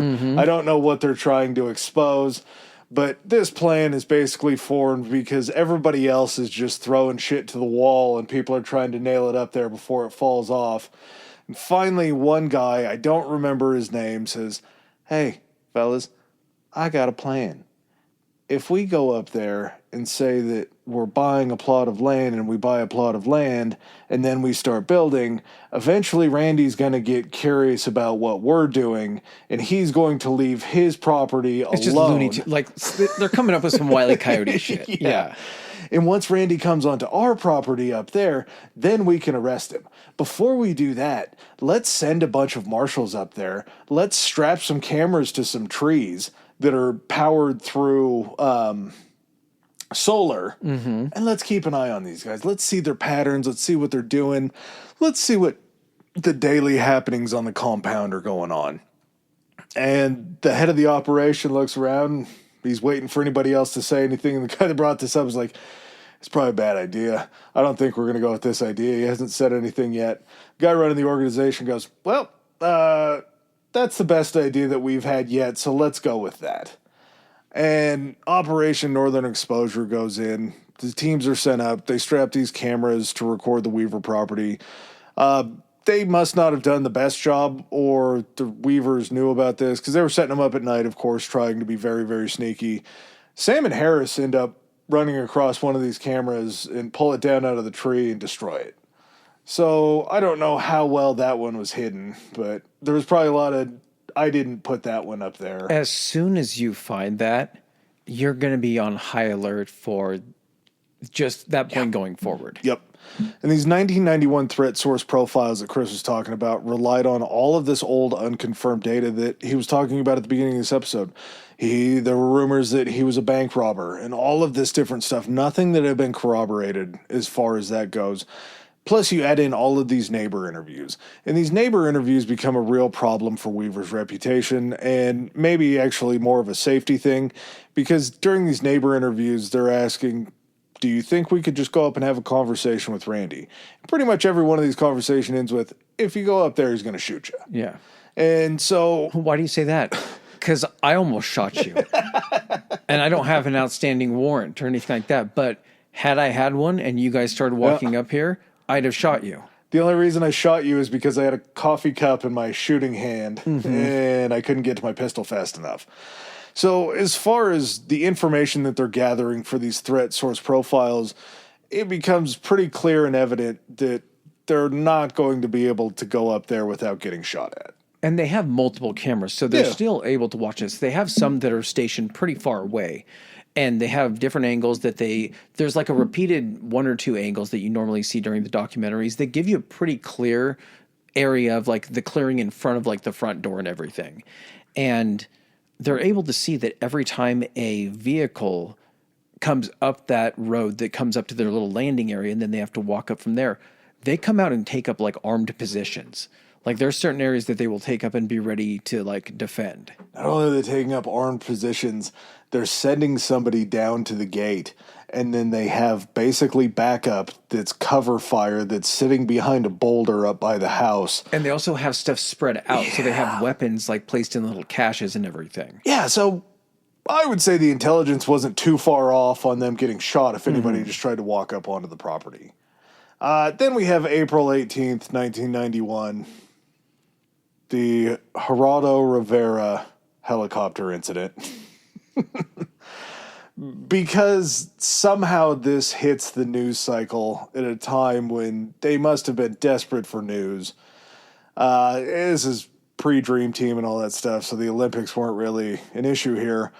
I don't know what else was going on at the time, but Geraldo Rivera takes a helicopter up to basically scope out this compound. The media has gotten a hold of this story about this homesteader who wanted to be left alone in the forest of Idaho, and the federal government is bugging him to try to arrest him and bring him back in.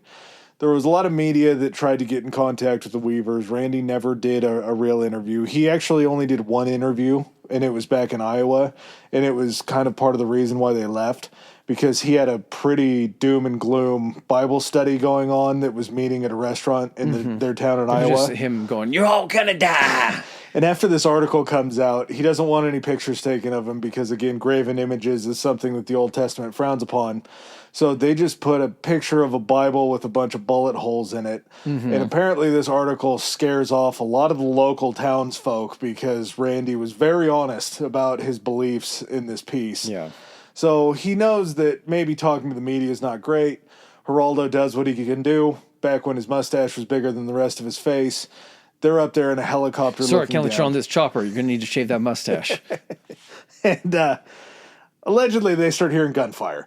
They believe that there was gunfire that had been directed from the Weavers up towards the helicopter. There's no confirmed reports about this. No, there's marshals still there. So at this point, it's just the marshals. They're still looking at cameras. They're still staking out. They're like, nah, there were no shots fired. The pilot later came out and said that there weren't shots fired. The problem was that the media knew the story was going to be much better had they fired these gunshots at the helicopter. And for some reason, instead of the marshals coming out and clearing their air, maybe they thought that they could use it. They thought, well, if we don't say it didn't happen, but we don't confirm it didn't happen, it probably will give us cause later on if we need to cover our asses, right? So they don't ever refute this story. The thing I don't get about that, though, is if they're actively shooting, because that's back in April, they would have gone in and done something way before that. That's why I believe it was just in the media because, again, it's discredited by the marshals that were there. Had they had any reason to call in additional, support and everything like that to get this done earlier, I think they would have. They weren't firing on officials. They were firing on Geraldo. Buddy, you're firing at an aircraft flying that's still a crime. Like Air you can't rights. You can't That's fire your property. You can fire at a car. It's not your property. You don't own the airspace. That's like saying that you could fire at a car going down the road if it was on the public road down below your house. If it's on your property. It's what? If it's on your property. It wasn't. What I'm saying is not the road going up to their house, just the main road going by. It'd be the same thing. You don't own the main road. Correct. You can't fire at a helicopter. It'd be illegal. It's your airspace, I think. No, it's not. This isn't. There's not a rights to the airspace, right? If they're flying above the tree line, unless they're hovering right over the house, which I don't think they probably were. You're not in a Weaver type mindset for this. I don't care if I'm in it. They don't think anything's illegal, dude. I'm saying legally, had there been shots fired at the helicopter, the standoff would have occurred back in April. Maybe. I also think they didn't have nearly enough information. And from what I heard, Okay. I'm not going to let go of this. You are telling me that were there to be a helicopter flying over your neighborhood, you went outside and took shots at that there would not be police showing up to arrest you. No. I'm not telling you that. Or I'm telling... Man, I think this is where we're getting stoned for confused this. because I don't know if you know what you're saying. I'm not saying that if I did that, I would deem it was legal. I'm saying that Randy probably thought that. Randy did not find it illegal.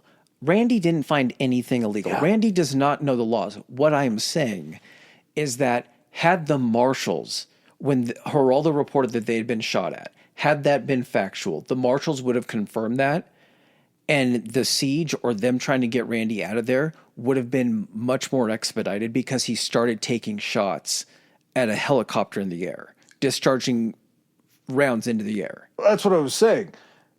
The marshals didn't confirm it, but they didn't deny it when the media ran with it either. Okay. So the marshals knew what happened. But I know, but people should have known regardless if they're people are stupid. I get that. What I'm saying is by the marshals not denying that, people should have been like, well, have you guys moved in to take him? And the fact that it doesn't happen, that should have told people, well, no, it didn't happen. What's going to pull sympathy away from the Weavers? I'm not countering that. Report I'm down. just saying that it should have been very evident that they didn't fire at the chopper. Should have been. There's a lot of this that should have been evident. This is also in the early 90s when there wasn't, and up in the mountains. So, yeah. Northern Exposure gets set on the back burner until like August 21st of 1992. Part of this is because the prosecutor really didn't care. There was also a changeover in the marshal's office, too. There was someone getting elected in that might have been like in a leadership position. There was, but as far as the prosecuting attorney on this, the reason that he said he really only continued to pursue it was because the judge that was presiding over the case kind of kept bringing it up to him. like this wasn't top of mind for this prosecutor to get this deal done and to put him in jail. This was more of the court leaning on him saying, hey, that wingnut up north that you guys are talking about, that guy that moved past Rascal, we need to arrest him. I've got other shit, man. I got other stuff on my I'm on a my prosecutor. plate. I have to prosecute all of these other cases. We can't get that guy. Do you have him? Yeah. Okay. Get him down here and then I'll fucking prosecute him. If he's sitting right in front of me, I can do a pretty good job of prosecuting. Yeah. Until he gets here, not really what do my you want deal. me to do? I can't send anything more than the Marshals right now. Like, the guys that are supposed to be doing this are already doing this. All right, do we have anything before August 21st? Nope. Okay. So this is when shit starts. This is when what kicks off what is, more widely known as the Ruby Ridge standoff. This is probably the part that if you have heard about this is the information you've started with. August 21st, 1992, there are two groups of U.S. Marshals, 6 total in 2 teams of 3. We can't be clear enough on this. These weren't strike teams that were going to arrest Randy. Correct. There should have never been any interaction with the Weavers and with these 2 teams. This is strictly a information gathering reconnaissance mission. Now, these are guys in full camouflage, night vision goggles with M16s. So they're armed, they're in camo, they look like military that are currently on an active mission. Yeah. Now, they are moving in early in the morning where it's still dark. So 4 a.m. 4 a.m.? Night vision goggles. That's what I was saying. Which also, if you see somebody creeping around the woods in night vision goggles, shit's probably pretty serious at that point in time. So as they're walking and at this point they're probably on the property. They have last names Roderick, Cooper, and Deegan that are members of this recon team. They head to about 250 yards away from the cabin.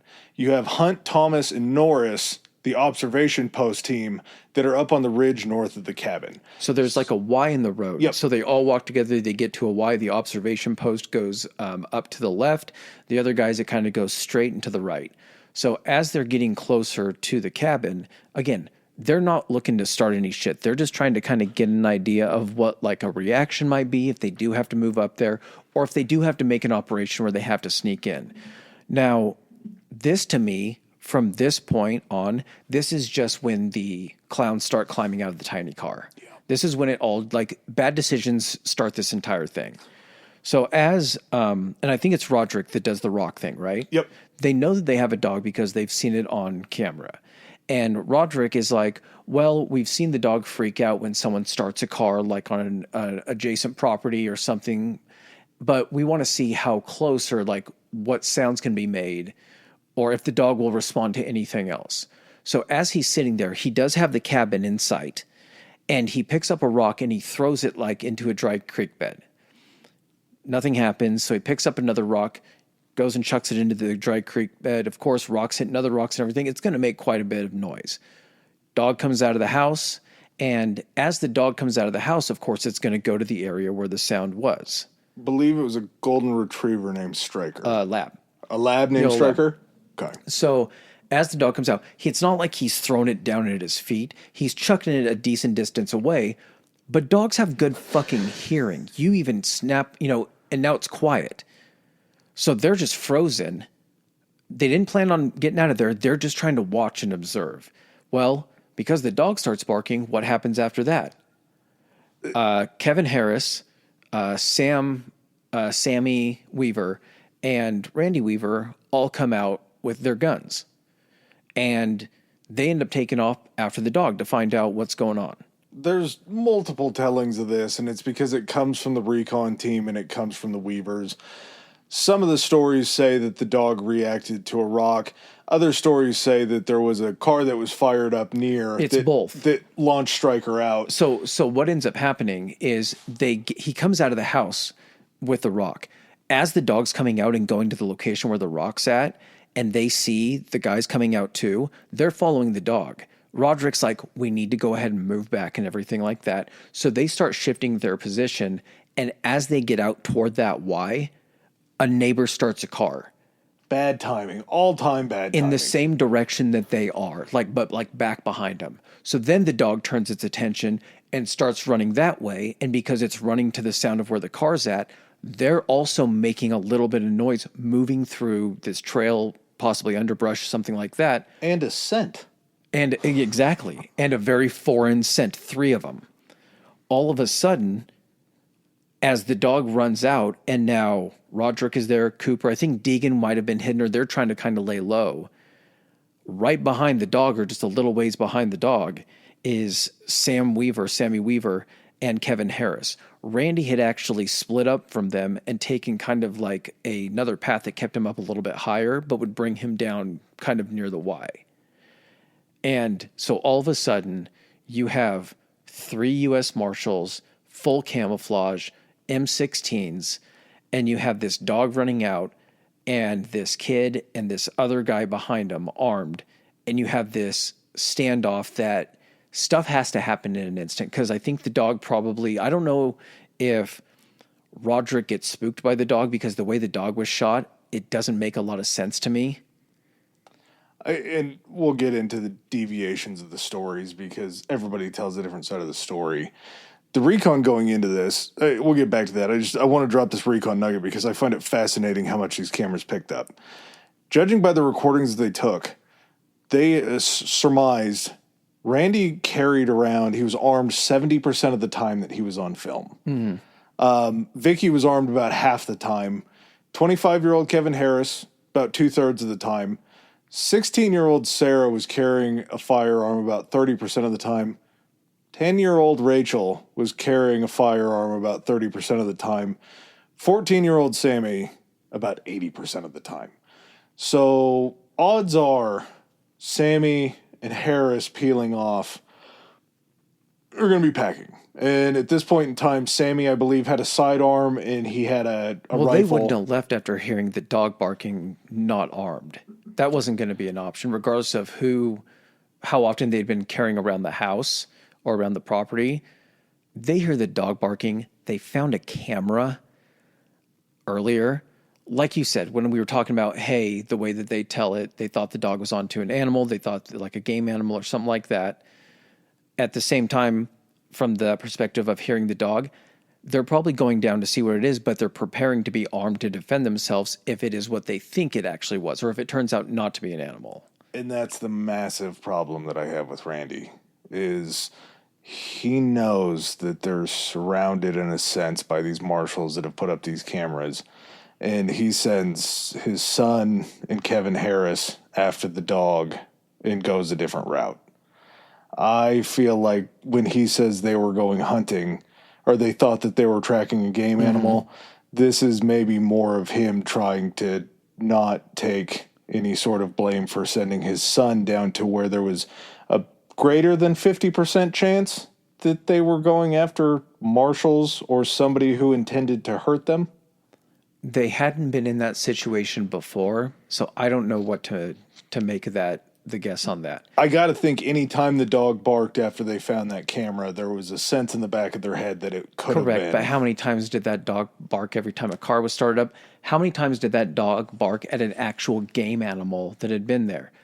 The more distance and the more time that dog is responding to something other than marshals, I think it's going to lessen that a little bit. Regardless, it is a possibility in their head. It's not just them saying, hey, that's an animal, let's go kill that for food. It's, hey, that's probably an animal, but on the off chance it is the marshals, make sure that you're armed. I feel like Randy should have had a better sense of sending his son and Kevin Harris after that dog. Who else is he going to send? Him. Randy himself. He was going around to the site because he got there too at that time. Well, he was a ways behind them because he took the other part of the Y. Correct, but he still got to where he could take like a shot or was able to... I think he headed back towards the cabin because he had to fire his guns to try to call Sammy back. Correct. What I'm saying, though, is after it started, that's when he took off running. He didn't stay. I don't think he stayed for the firefight. He was still far enough away to where he wasn't in vision, a field of view, when the firefight started. I don't know. I feel like... I'm not saying he's father... Dude, this whole thing's fucked up. Of course, Yeah. the fact that he is even sending his kid, period, to do any of this, the fact he's doing any of this stuff in the first place is insane. The I game guess I animal don't find it story. crazy because it's already crazy. Yeah, the game animal story just doesn't pass the sniff test for me a single bit. You don't think that there's any indication that, like, every time there was made a sound, he knew that that was going to be... There were situations where it made a sound and there were actual game animals. That they all went out with their guns. It can be both. I don't think it has to be one or the other. I think this can be either or. Just be armed and be ready to shoot. And I don't even think, too, here's the other thing. So what ends up happening is the dog gets shot, which the dog apparently got shot from behind the rear and then out through its chest, which I'm trying to figure out as an owner of a yellow lab myself, unless that dog's pointing away from you, how that shot actually happens.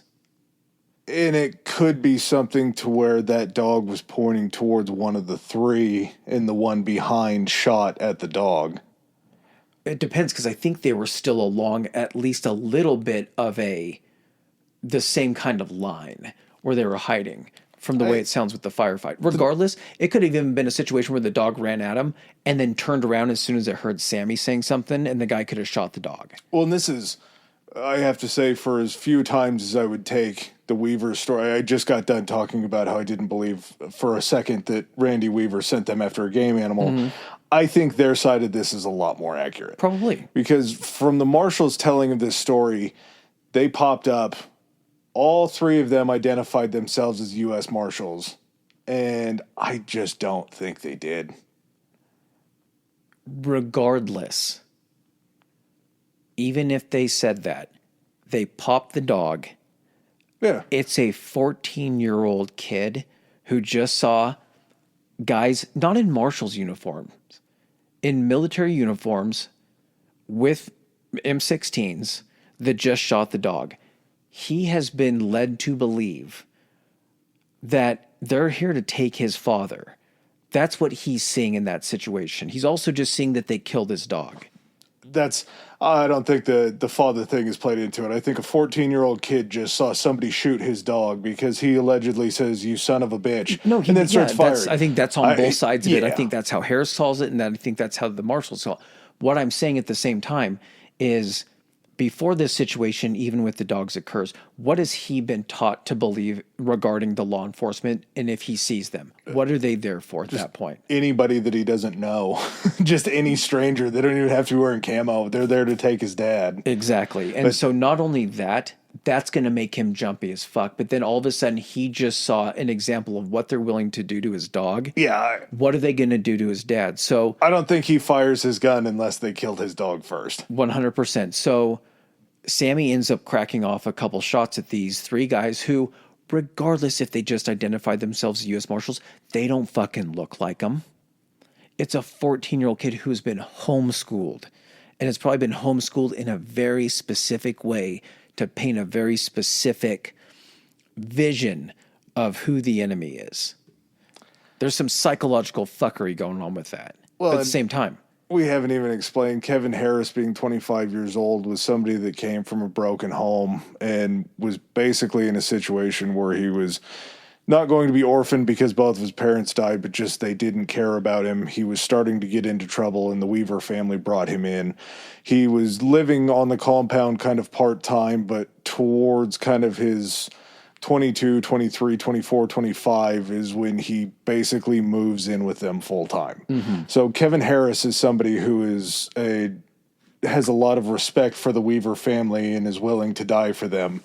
I don't know exactly. Nobody could ever know because nobody's ever going to be honest about the series of events and how it all happened. Yeah, there's just the end result that's very sure of what occurred. And what we do know is that Stryker was shot and killed, as Chris said, through the back, and it exited out the front. Kevin shoots Deegan.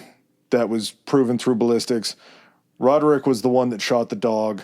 Questions as to who shot Sam are really up for debate. I think they kind of did pin it to Deegan. Cooper. Oh, Deegan, was it Cooper? So he was shot twice. He got shot in the arm. I want to say around the elbow. Yep. That one they were able to track because I believe that they could tell from ballistics and everything like that, that one was actually Deegan. That shot, I believe, of him shooting at Sammy after opening fire is what caused Harris to then turn to him and fire. Harris ends up shooting him in the chest, and then the firefight erupts. Sam, I think they kind of take cover. Sammy goes to run away. And again, it's hard for me not to feel sympathy about a 14-year-old kid that has been raised like this to probably believe some stuff and thinks that they're here to take his father. He goes to run. Regardless of what he did, they shoot him in the back. He's running away. It doesn't matter that he's a child to me. If you shoot anybody in the back, they're just not a threat. Like, if someone has their back to you, they're not a threat in that regard. They're going away. And the reason that Sammy is running is because after these first shots get squeezed off, Randy he fires a shotgun in the air. He starts screaming for everybody to come back to the house because hearing the gunshots, he knows that's not a game animal shooting back at them. Yeah. He's yelling. Supposedly, Sammy's last words was, "I'm coming, Dad." And that is when they believe that Sammy took off to run back towards the house, and when the shot that kills him hits him square in the back. Yeah. So that shot's fired by Cooper. Harris ends up getting out of there as well. I don't think Harris gets hit at all during this. And so at this point, Harris gets back up to where Randy and like the compound is and everything. He's out of breath. They're like, "Where's Sammy?" He basically tells them that Sammy's been killed, that he killed one of the marshals. Marshals are still down there. The observation team has come down from their area. They have found the recon team. The observation team goes to a neighbor's house who they've been kind of interacting with before that has a phone.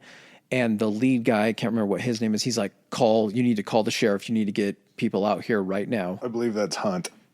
And as this is going on, you now get this story that's kind of flip-flopping between what's occurring down kind of where the firefight was and then also up at the cabin where after finding out that his son is killed, Randy goes in and gets a bunch of guns, gets a bunch of ammo, and starts going out to go in the direction where his son was shot. Vicky comes out to stop him, is basically telling him, you're going to have to shoot me to get through the way that it's told and everything. And then there is a period of time where there is just like a bunch of gunfire coming from the cabin. And the way that it's stated from the Weaver perspective is that in like his grief and anger and everything like that, because Vicky talked him out of going down there, he basically just holds his gun up in the air and just fires off all of his rounds, puts another clip in. Basically, he fires until he's completely out of ammunition. Now, the story down from the Marshals, which, you know how when you were watching the documentary, you know how they had all the ballistic stuff set up with the... Yeah. If he fired off that many additional rounds, because they know there was 19 rounds fired off during the initial firefight, like 19 to 20 rounds. If the Marshals are saying it like we were pinned down in that location even after Sammy was dead and even after Harris was gone by sniper fire. We're pinned down here. There's gunfire going on, but it's him firing up because had he fired down at the Marshals, between that line and where the Marshals were, there would have been trees getting hit. There would have been things like that. But I can also see from their perspective, being that close, they don't know. They just hear a gun going off, and their assumption has got to 100% be, well, the last shots we heard were going straight at us. These have just got to be not hitting close to us, but they're trying. I can't put a lot of fault in any sort of thinking minutes after they were just involved in a firefight. Correct. Any sort of gunshot is going to hold you down. They weren't pinned down. Obviously, this was just Randy trying to work through his emotions via suppression or letting go of lead. Mm-hmm. I can't say that I blame him for saying pinned down. I do wonder the amount of time because before Randy goes full ammunition tirade, mm-hmm. Them not getting Deegan's body out of there feels like a mess. Yeah. That would be the first thing you would do. Hey, let's get away from the location very close to the cabin. Well, not to mention, all three of those guys are the ones that were in the fight. Yeah. So they're going to be the best source of information to tell exactly what happened to Hunt as he's calling in the reinforcements. And Hunt calls in just about everybody he can. He calls the local sheriff in. He calls the state police in. The Marshals Service Crisis Center. Damn, that's a tough one. And the Special Operations Group, which ironically is named SOG. And Randy Weaver and the Weaver family are against ZOG. Well, SOG is kind of a common because, like, that's what they just call special operations groups from different. Yeah, it's just, it sounds very convenient.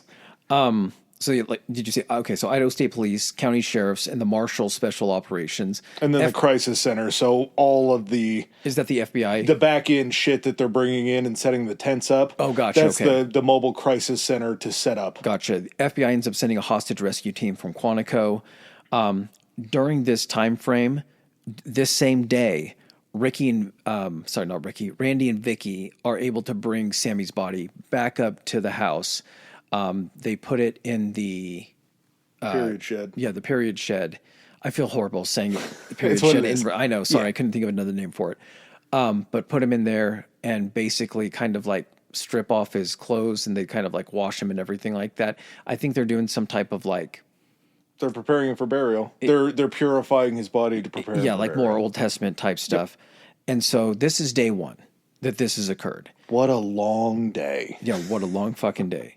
So after everyone is reporting in, the Weavers are going through their shit up on the mountains and everything like that. Down below, while all of these law enforcement agencies are trying to kind of get their shit together and figure out what the play is here, there's this, like you said, this whole story has kind of been built up to paint this scenario, and it's kind of like the danger. If we're on a scale of 10 being the absolute most dangerous situation, 0 being perfectly safe, the way this is being portrayed is that this is an 8 to a 9. I would say it's a full-on 10 because there's a marshal that's dead. Okay. They killed one of their own. Correct. In actuality, as far as from like as dangerous as this is or how much of a reaction needs to happen here, this could be handled with a 6 or a 7, I think. Yeah. But traditional rules of engagement. Correct. It instantly ratchets up to a 10. And when you get to something, before we go any further in this, I want you to talk about the thing we talked about pre-episode that you didn't hit. The Philadelphia thing. Because this is very, very important. Because what this is this touches on something we talked about at the very beginning. A lot of these situations that occur are very unique, and there's not a playbook for them. There's a playbook for other circumstances which may share similarities, but for something exactly like this, it is kind of take your best guess at what we think is going to work based on things that have maybe had similar circumstances that we've been a part of. Yeah, we're not talking about a situation that involved the FBI or the Marshals, but we're talking about a clear-cut example of why you don't ratchet things up. Mm-hmm. May 13th, 1985, the Philadelphia police dropped an improvised bomb from a helicopter onto a row house that was occupied by a black liberation group that was called MOVE. They were in West Philadelphia. And born and raised. Yeah, I think this was after the Fresh Prince got out. Most of my days. But they were a liberation group who they had been causing issues before. They were basically pinned down in this row home, and there was a lot of tension that was going on in these different conflicts where city authorities were trying to push back on them because they were just kind of causing some havoc in there. They get pinned down in this house. They're there for a number of days.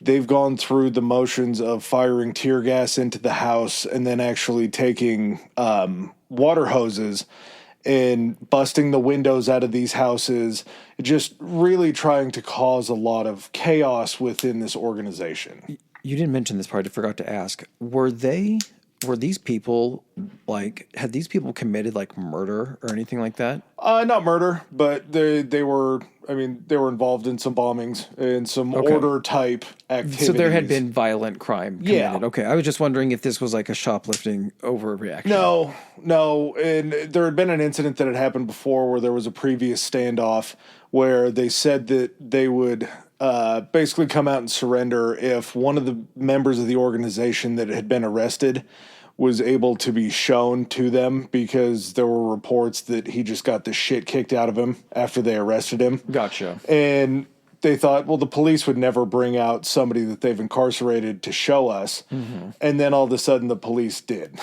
Okay. So then they had to change their list of demands. And not only did they need to see him, but he needed to be freed. And the police were like, nah, we're not going to do this. Yeah. So they end up raiding that compound eventually, and they get a hold of them. This is after that takes place, but they just come to their wits' end. And this was actually something that was green-lighted by the mayor. His name was Wilson Good. And what he told them, or what he green-lighted, was a forced eviction is what they called it. They used this helicopter to drop an incendiary bomb on this roof to take out this top bunker. Well, they had already cut the power and water and everything to this row home in Philadelphia. So they're using a gas-powered generator on the roof to electrify this place.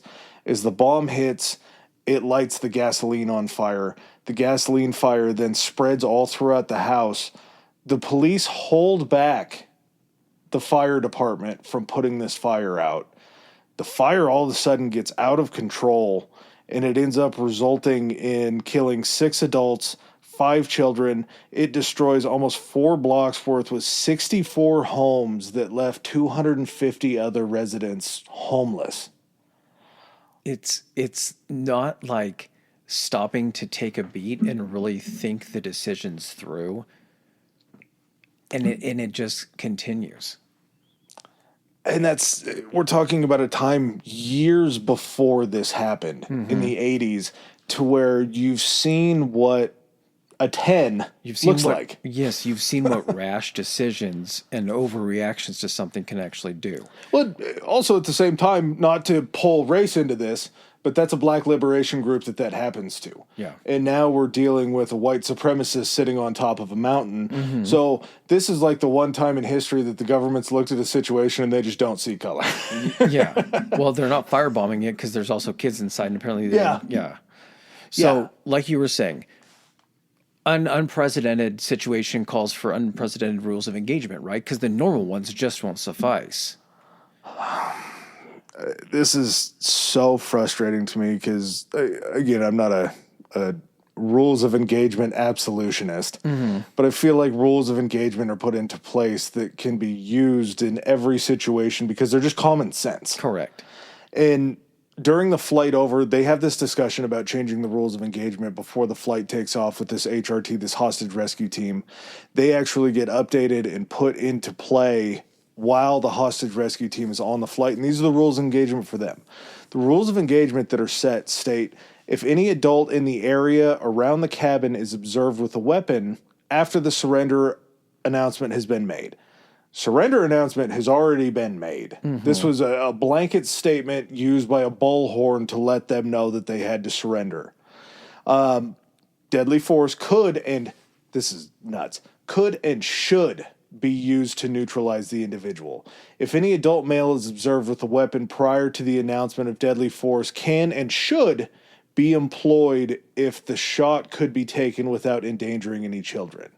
Number 3, if compromised by any dog, the dog can be taken out. They just threw that one in there for shits. They had already had a dog situation, so they had to make sure it applied. Number 4, any subjects other than Randy Weaver, Vicky Weaver, Kevin Harris presenting a threat of death or grievous bodily harm, FBI rules of deadly force apply. So number 4 is just saying, if it's a child, we're going to revert back to the original rules of engagement. Don't fire on a target unless there's an imminent threat to you or anybody around you. So that's the one thing that they hold on true is the kids that are armed with guns, those we need to use the regular rules of engagement. But any adult, free game basically. If you see even a glimmer of steel in their hand or in their pocket, shoot them. What's crazy about this is the fact that we know that Harris has already fired. We know that Sammy had already fired, but is no longer a factor in this. It hasn't been shown that, aside from the shots into the air, that Randy Weaver has fired at at any type of law enforcement or anything like that. That's what makes these rules so crazy that they were changed. In fact, enough so to where I think there was also a sniper team or someone that came in from Denver that had seen those rules and that had heard them when they had got there to this like base camp area. And they were like, are you fucking serious? Like, this is insane. Like, this is so far overstepping what the current, and well-practiced rules of engagement are. They didn't think that they were serious. And so we get one day away from Sammy being killed and come to August 22nd. Now, they've been inside the house for the most part the entire time. The hostage rescue team, which involves, and it's not like a hostage negotiation team, it's like a bunch of snipers. Yep. Now, they're positioned with eyes on like I'll just kind of call it like what the courtyard in front of the area. And basically, from the way I understand the layout, you have the Weaver's cabin, which is rectangular. You have the shed that Sammy's in, which I kind of think is almost kind of across from the front door, like leading out. It kind of seems like you walk across this little courtyard or clearing area, and then it's over there. And the way that the door swings is you have a sniper position, and the door swings out of the house and out toward this sniper position. So if the door were to be opened, it would essentially be blocking the sniper's viewpoint of anything standing in that doorway, which is very important. Turns out Randy was a shit carpenter and forgot that doors are supposed to swing inward when you're building a front door. So Randy tells Vicky, he's like, I want to go out and see Sammy like one last time or however he wants to phrase it, and goes out there. And I believe Kevin Harris goes out with him or is kind of close by. But as Randy Weaver's out there, he basically has the door open. We got to meet a figure that we've talked about in a previous episode. Yeah. He's sitting there and he opens up basically the shed and everything. And as he's sitting there, there's a sniper that's trained on him at this point. And rules of engagement have stated, I don't know if Randy was armed at this point. He probably had a sidearm or something like that. In his hand. But the man that is currently has his sights on Randy is a guy named Lon Horiuchi, correct? Lon Horiuchi. Horiuchi.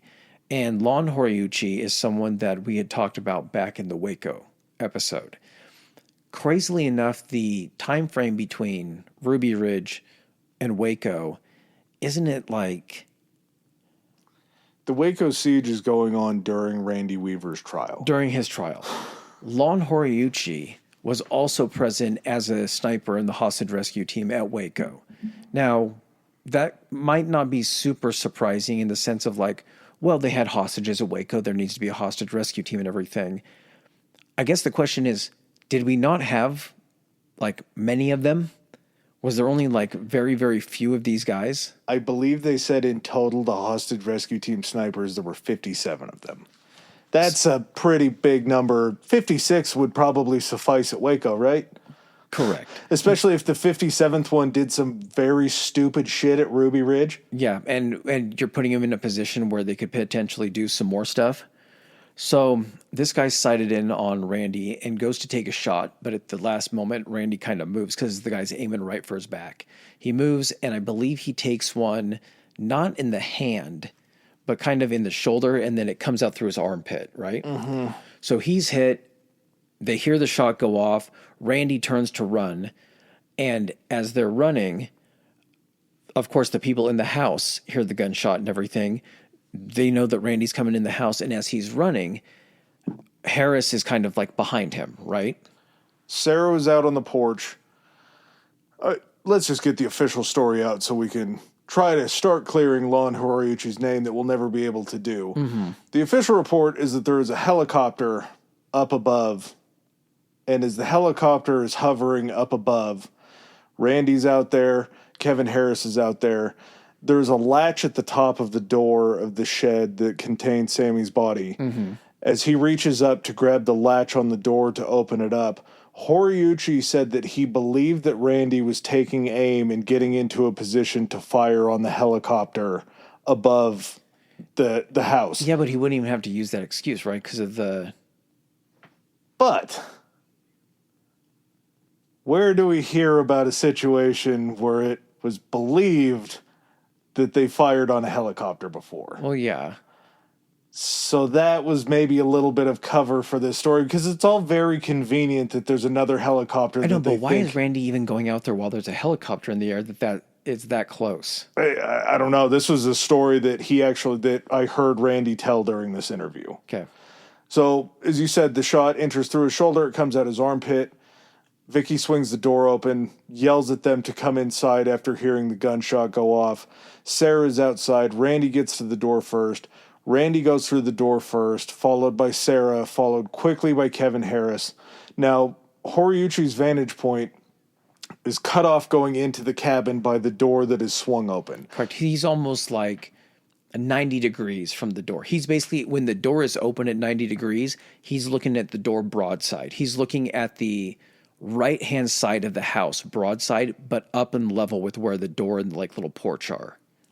So as that door is swung open, he has no idea what is behind that door. As he sees Kevin go in, he squeezes off a second shot that travels through the window and ends up striking Kevin Harris in the shoulder. He doesn't know that he's hit anything. As everybody is finally convened inside, they look back at the door and they see Vicky slumped over holding baby Ellie. And they realized that Vicky was the first victim of the shot. The shot had carried through the window of the door, had struck Vicky in the head, traveled through her jaw out the other side of her, or throughout the left side of her head, hits Harris in the shoulder. The bullet then travels through Harris's shoulder, hits him in the ribs, cracking his ribs, and stops inches away from his heart. That was how lethal this round, and I don't know what a typical sniper round is, but this was able to travel. They're high caliber, because I think he was 200 yards away. Yeah. Travels through a door, through Vicky Weaver's head. It was and like a screen door, though, or like it was the glass pane in the door. Oh, was there glass in it? Yeah. Okay. So immediately they realize that Vicky is dead. Just the Weavers. Only Nobody the Weavers. really knows what happened as far as anyone outside. Cameras aren't capturing anything because they can't see it at that angle.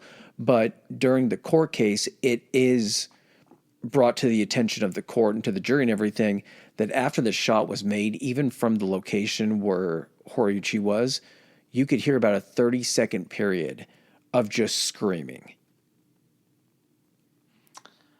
Yeah, something bad happened. Horiuchi knew that bullet found a home. Yes. The fact that he, for some reason, thought that firing inside of the domicile that held all of the people that he wasn't supposed to shoot, that were under the original rules of engagement besides Vicky, it's insane that shot would even be thought about taking. At that point, when he fires, you have baby girl, the Rachel, Sarah, and Vicky. Four women. You have two men. One of the men is the one you had still had visibility on and is firing, which means that there is a 1 in 6, or it would be a 5 in 6 chance, or whatever you want to say the odds are, that someone that's holding that door open or that can be in range of there is much more likely, if there is someone else there, to be a woman than to be, Randy. And he had and the other thing too, and you mentioned this and brought this to my attention, because he eventually goes to trial on, for manslaughter, correct? Yeah, I know that's ways down the road. What I'm saying is what comes up during that time frame. Oh, this comes up during the Weaver trial. During the Weaver trial, is when that first shot was made and they started scattering. At that point, they were not a threat. They were going for cover. Which requires another order of surrender. Correct. Before you're supposed to take that second shot or further engage, there has to be another presentation of the offer for surrender. And that's not like him being like, do you surrender yet? They're rattled. If one of them is shot like we believe they are, then without further loss of life or shooting another person to take them out, we're going to ask them to surrender, because if they do, and they've been rattled, or someone's injured to the point where it's life-threatening and we can get them to surrender because of that leverage, then we can end this thing without having to have taken that second shot. But he decided, because he had missed Randy, that he didn't want to go home empty-handed. He didn't want to have to go back to camp and say, I took 2 shots and I missed my targets. Well, he didn't want to say that he took the original shot and didn't kill Randy. Yeah, he had to have something to show for it, is what it was. So you could say, maybe driven strictly on bravado, that second shot that ends up killing Vicky and wounding Harris in a pretty mighty way was a shot that wasn't taken out of necessity. And clearly it wasn't. There was no reason for that second shot other than Horiuchi wanted to bag the target. Mm-hmm. And there was even questions. Horiuchi said that he couldn't tell the difference. He didn't know if he was firing at Kevin or if he was firing at Randy. I understand that he's 200 yards away, but if you're looking through a scope and you can't tell the difference between an adult and a 25-year-old, you probably shouldn't be taking a shot. He said he was aiming for Randy's spine. If you have enough of a sight to be able to hit somebody in the spine and be aiming there, then you can tell that they're male, regardless. Well, it's a grown man and not a 25-year-old. Like, it's Randy Weaver and Kevin Harris don't look that alike. Randy Weaver's not a big guy, but what I'm saying is, regardless, those were both targets he was willing to hit. Yeah, I just feel like Randy's the one you're going after. He still takes the shot at, Yeah. So he fires in the door hoping to hit the jackpot, and unfortunately he hits Vicky Weaver. After this happens, this is when maybe we get some reconciliation coming, because after this happens, the change back to the original rules of engagement are thrown back into effect on Wednesday, August 26th. And it takes 4 days after that for them to look at this situation and say, okay, back to the original. Agents are not to use deadly force against any person except as necessary in self-defense or the defense of another, when they have a reason to believe that they or another person is in danger of death or grievous bodily harm. Whenever feasible, verbal warning should be given before deadly force is applied. That's what we go back to. They still don't know Vicky's dead. No, they go back to this 2 days after there is a memorandum that is written by an FBI deputy assistant on August 24th. It's there. His name's Danny Cullison.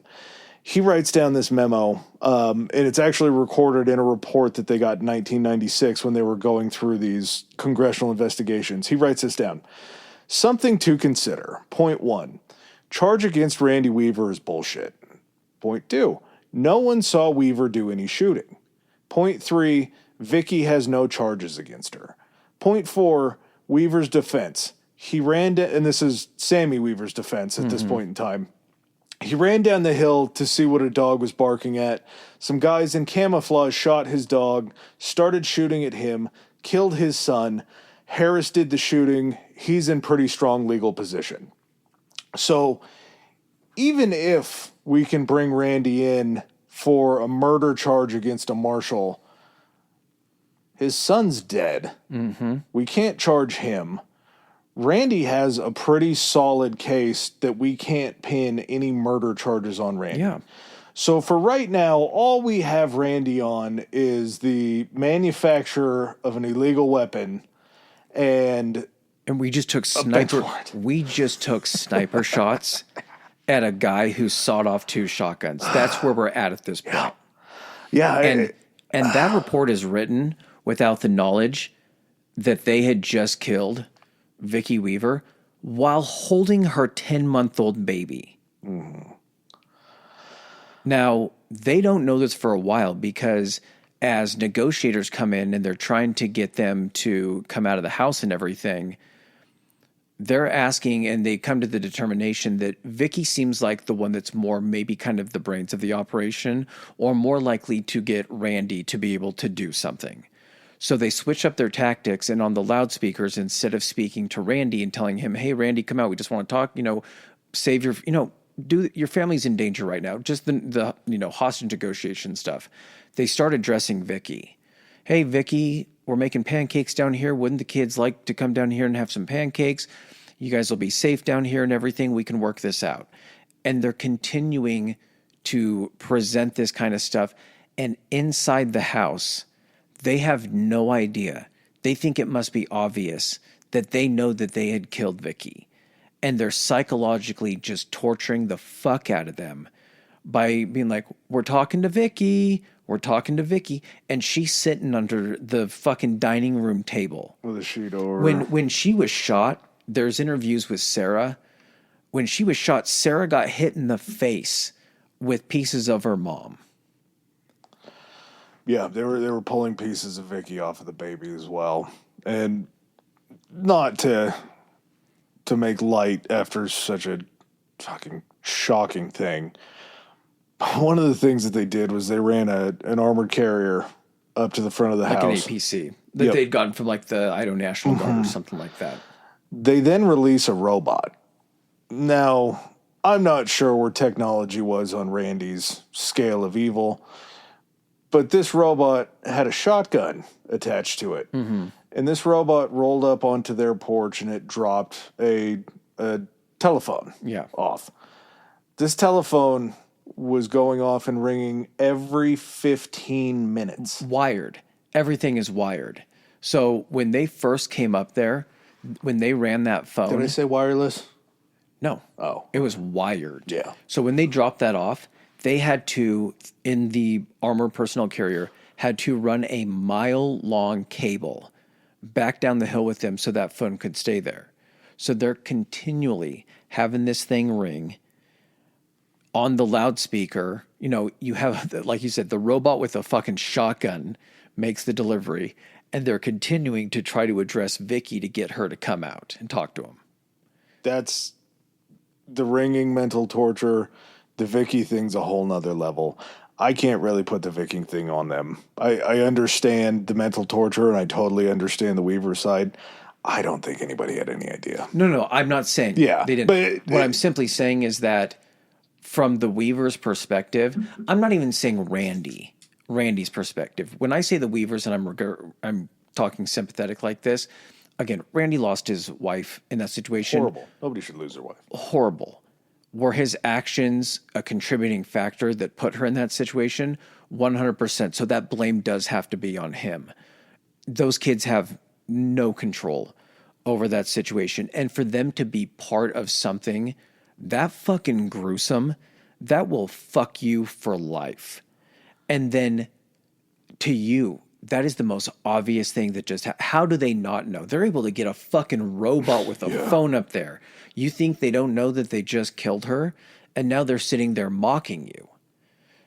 They're not doing it because they know that they killed Vicky, because they're not notified of that for about like 6 days? And they're not even notified by the Weavers. They're notified by the asshole knight in shining armor that shows up. Yeah. So to kind of give you a lay of the scene, you have the Weavers with 2 dead sitting on the mountain. You have a base camp that looks like it could be in the jungles of Vietnam. It looks like when you're seeing that opening scene of MASH. Yes. Where it's going over the medical tents and like the fort and everything like that. That's what it kind of looks like, just in the middle of this meadow. And then down on the road, because of all the firefights and the people rolling through Bonner's Ferry, you have all of these white supremacists that are starting to gather along with neighbors that are sitting down right near base camp at the bottom of this mountain at this road. And these people are carrying signs talking about how whites need to protect themselves and just basically spreading their Aryan beliefs loud and proud. A lot of anti-government stuff. Yes. A lot of signs about, because they do know that they had shot and killed Sammy. There are people there talking about, like, you know, child killers, things like that. We don't even technically know that until they go up as they're trying to figure out ways to get inside the house. They decide that they need to start clearing some of the outbuildings. Mm-hmm. They get to the shed where Sammy's body is, and it's a bigger shed than everywhere else. Yeah. They're afraid that he rigged this thing to explode. So as they pull the personnel carrier up, what would they be at this point? probably the hostage rescue guys. It's probably not just Marshals. End up getting out of the personnel carrier, walking into the shed. They do that at night. Finding the body. That's done at night quietly. That's when two guys are up there trying to figure it out. I don't think that's the first time that they're aware that he died, though. I think they know somebody died. I don't think they knew who exactly it was. No, I think they do because they still have surveillance on him. So you got to imagine that in that firefight, they knew who was already there. They knew Sammy. They knew Kevin Harris was there. They knew Randy was there. They know someone died because those guys, the fucking marshals, were chilling out in that area and could probably see the body. Now, after looking at the surveillance and the only other people they're seeing up there going forward are now Harris and Randy, they're going to make the assumption that it was Sammy that had died. And I think that information got out because there is video during the documentary where people are running up there and there's a sign that says something about Sammy and they're calling them kid killers. Got to be a tense time down at base camp. You are putting the people, what would suck is that is the county sheriffs, that's local law enforcement, because all the other guys are distancing themselves from that. So you have the people that live in the area that are having to sit down there on the road and they're just screaming at you. You're going to kill them. You've already killed the kid and all this kind of stuff. Not to mention all of those local guys that are there probably aren't a real big fan of the feds. Watching your face. Yeah. Knowing what your face looks like. Yeah. They're even law enforcement's not pumped about what the feds are doing because the local guys, they have no say in what's going on. They just have to sit there and take the shit. They just have to sit there and take whatever jobs they're saying. Hey, go block the bridge. Hey, go block the road. They also get reports that there was a group, I think it was either 4 or 6 skinheads from Portland, had shown up at a gun store close to the area, had purchased a bunch of guns, and then asked how they would be able to get up to Randy Weaver's cabin if they didn't want to take the road that was blocked. Just the fucking Looney Tunes. Again, you're buying the guns you couldn't have just fucking bought them somewhere further away. You telling me that Portland didn't have gun shops? And then at some point, try to pull out a map or something like that. Yeah, they end up getting caught in the canyon behind Ruby Ridge where the cabin was sitting, and they get pulled over, and somehow they just all figure that it's okay. I mean, I'm not advocating for fighting in this situation. I'm glad they got out and did what they did, but everybody got out with their hands up, and there was no firefight that happened. Yeah. I feel like if you're willing to buy all these guns and then hump them up the hill to Randy's house to then fight the feds, if the feds pull you over, you're probably shooting at them, right? Unless they were just like, hey, we're going to go ahead and drop these guns off, and then we're out of there. I feel like if you're going to those steps, you're going to see it through. If you're going to those measures. No, I can understand your perspective. I guess I look at it like, if you're not willing to fight there, you weren't willing to go up there and hang around to fight the feds. And I look at it from the other side. If you're going to go to all that trouble, you should probably be willing to fight the feds. And again, I'm not saying fight the feds. The expectation, I see it from your side, is that you went through all the trouble to buy these guns and you see all these feds around and you're willing to go try to arm this guy. You got to be willing to fight him. Luckily, they didn't. Glad they didn't.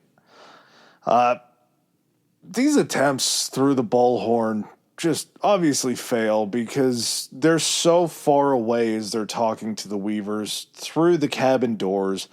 It's just never going to work. These growing crowds at the checkpoint are putting a lot of fear into the police that are down there. The soldier carrying the phone continues to ring the entire time they're up there. There finally comes a point, I don't know how Randy hears it, but Randy hears through the bullhorn that I believe it's Randy calling down. Somehow they get in contact. And again, these stories are told so many different ways, where Randy is requesting that his sister Marnis is there to speak to him. Mm-hmm. And the feds, in every attempt to try to stop this, end up flying his sister Marnis in. They let Randy know. There's a communication between Marnis and Randy where Marnis basically says, hey, do you need anything? Do you need us to bring you up anything? And Randy says, no, we're good. We're fine. And there's no negotiations at all with Marnis beyond that. August 27th is the last time where this bullhorn communication really happens, and it's because there's a man that shows up on the scene. He's a Vietnam vet. He's a presidential candidate. He's an extremist. His name is Bo Gritz. Bo Gritz is like I say, a Vietnam vet. He did some, I'm doing air quotes when it says private contracting into liberating prisoners of war in Vietnam from other countries around the area to try to free these people. The validity of the stories I'm not 100% clear on, as they just sound really, really badass. And as you pointed out earlier, this is supposedly the guy who the character Rambo is modeled after. Yeah, they said this guy was supposed to have, or characters that were created that had partial inspiration would be Rambo, Hannibal Smith, I think is his name, from the A-Team. And then there was, Colonel Kurtz from Apocalypse Now. We're supposed to have certain qualities. Now, I'm sure maybe some qualities, and I can't, in regards to this specific story, if we were to just do an episode on Bo Gritz, we would get down to some very questionable stuff. Bad guy. The fact that the reason why Bo Gritz is so successful, I'll let you in on, I can just tell you what his presidential slogan was, and you can understand why Randy Weaver would respond to him. It was God, Guns, and Gritz. So Triple G. Now, because he was a Green Beret, and because Bo Gritz was pretty famous within the military sphere and everything like that, Randy Weaver definitely knew who he was. He had a poster of him on the wall in the cabin. That's nuts, right? Yeah. So, but that's also nuts to have a poster. Like, it's not fucking Bo Jackson. You got a poster of Bo fucking Gritz? Bo Gritz. That's not the Bo where do to you have get a a poster of? of fucking Bo Gritz? Yeah. Like, that's got to be hard to find. Well, Bo Gritz isn't even like the first famous person to reach out, because apparently they were pretty avid listeners to this guy named Paul Harvey. He's pretty famous, I think, for being a little bit larger than life character as far as for maybe libertarian type people. Who went on to his radio show and directly was speaking to, I don't know how they thought that they were listening to the radio. Sarah confirms it in the documentary on PBS that was actually pretty good. It's a little sweet, but it was pretty good. Says that they listened to Paul Harvey requesting that they all surrender. And they obviously didn't take this, because even though they looked up to Paul Harvey and they liked him a lot, they were in a mindset to where there was nobody that was going to be able to talk them into surrendering. And Bo Gritz begrudgingly kind of has to become the intermediary, the hostage negotiator. Begrudgingly my fucking ass. I think begrudgingly for the FBI. Oh, yes. Okay, 100%. Or yes. for the feds. Correct, yes. So he just shows up. Yeah. And he's like, hey, can I be of assistance? And at first they're like, no, dude, no. It gets to the point, though, where nothing is progressing with this. And so, like you said, begrudgingly, they have to be like, fuck it. Let's try it, I guess. And so he ends up, I guess, they get a hold of Randy before they even go up there. And they're like, Randy, we got someone that wants to talk to you. We got Bo Gritz here that wants to talk to you. And he's like, Bo Gritz is there to talk to me? And he's like, yeah. And he's like, Bo Gritz knows who I am. And he's like, yeah. So he talks and he's like, hey, Randy, I'd like to come up there and have a chat with you guys. But I want to be able to talk to you like face to face. I want to be able to see you. I want to hear what you have to say. So they take Gritz up there in the armored personnel carrier and basically get within a distance, not like right up to the front door. Distance. They open the top hatch and then just set a bullhorn or like a loudspeaker out. And he's trying to talk from within the armored personnel carrier.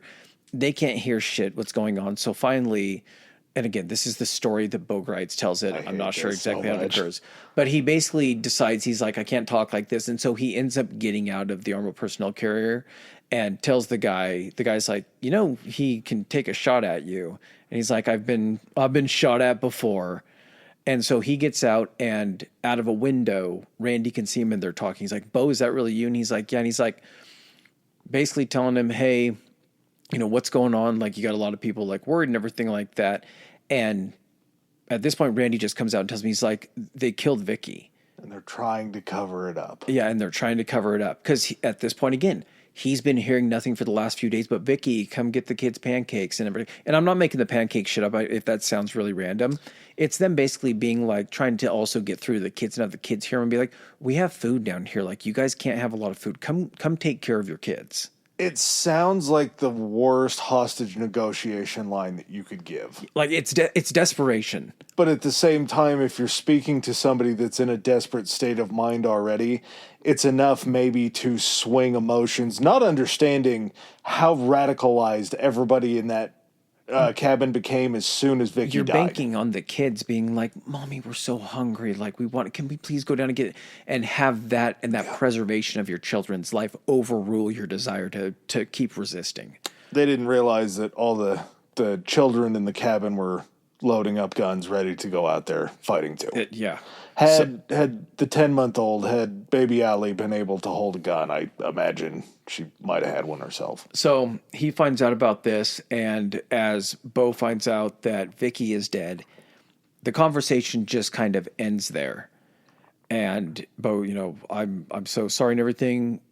I didn't know that. He goes back, and as they're heading back down the hill, he's like, you guys fucked up.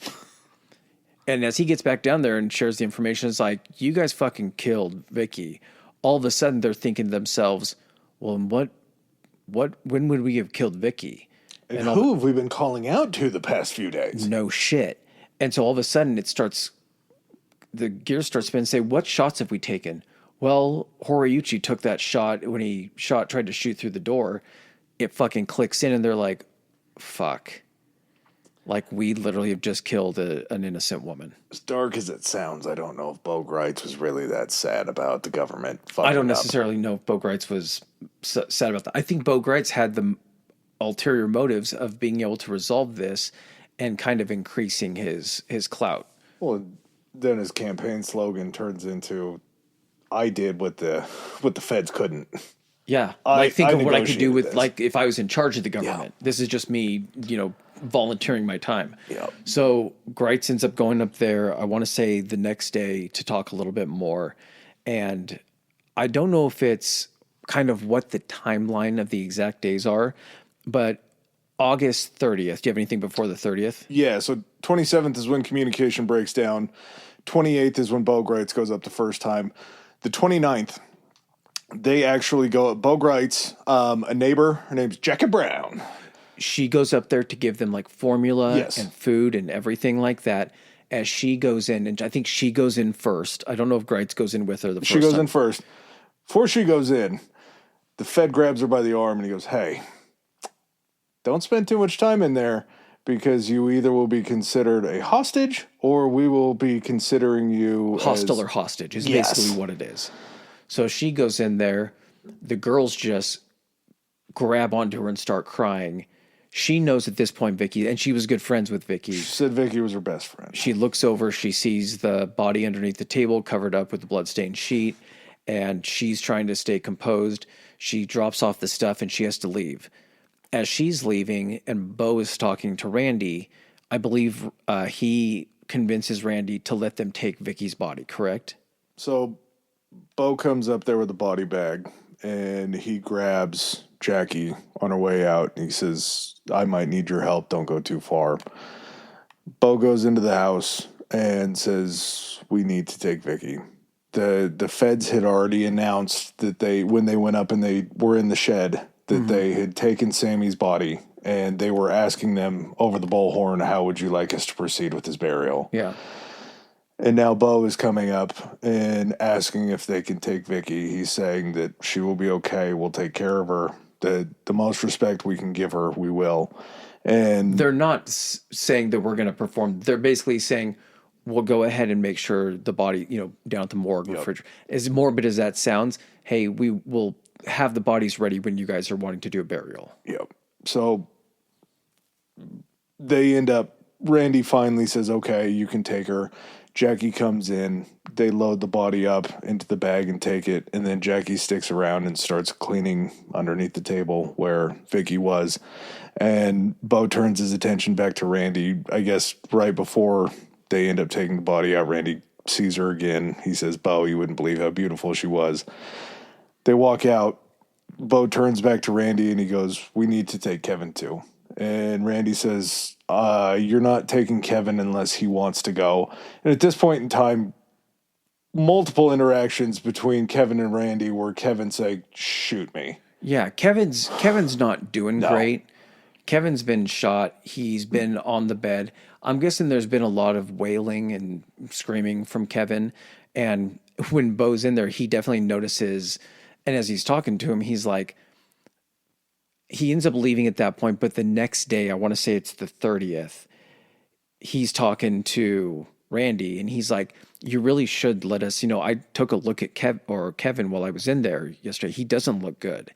And Randy is like, "Actually, he's ate some food. He drank some fucking apple juice." And I don't know if he was talking about actual apple juice or whiskey or something like that. And he's like, he's got a lot of his color back. And Bo is basically like, "I understand that, but I've seen guys, and you've probably seen guys in the army look like they're fine 1 minute, but all of a sudden sepsis kicks in or something like that and they're dead." So again, Randy's like, "I'm not kicking him out."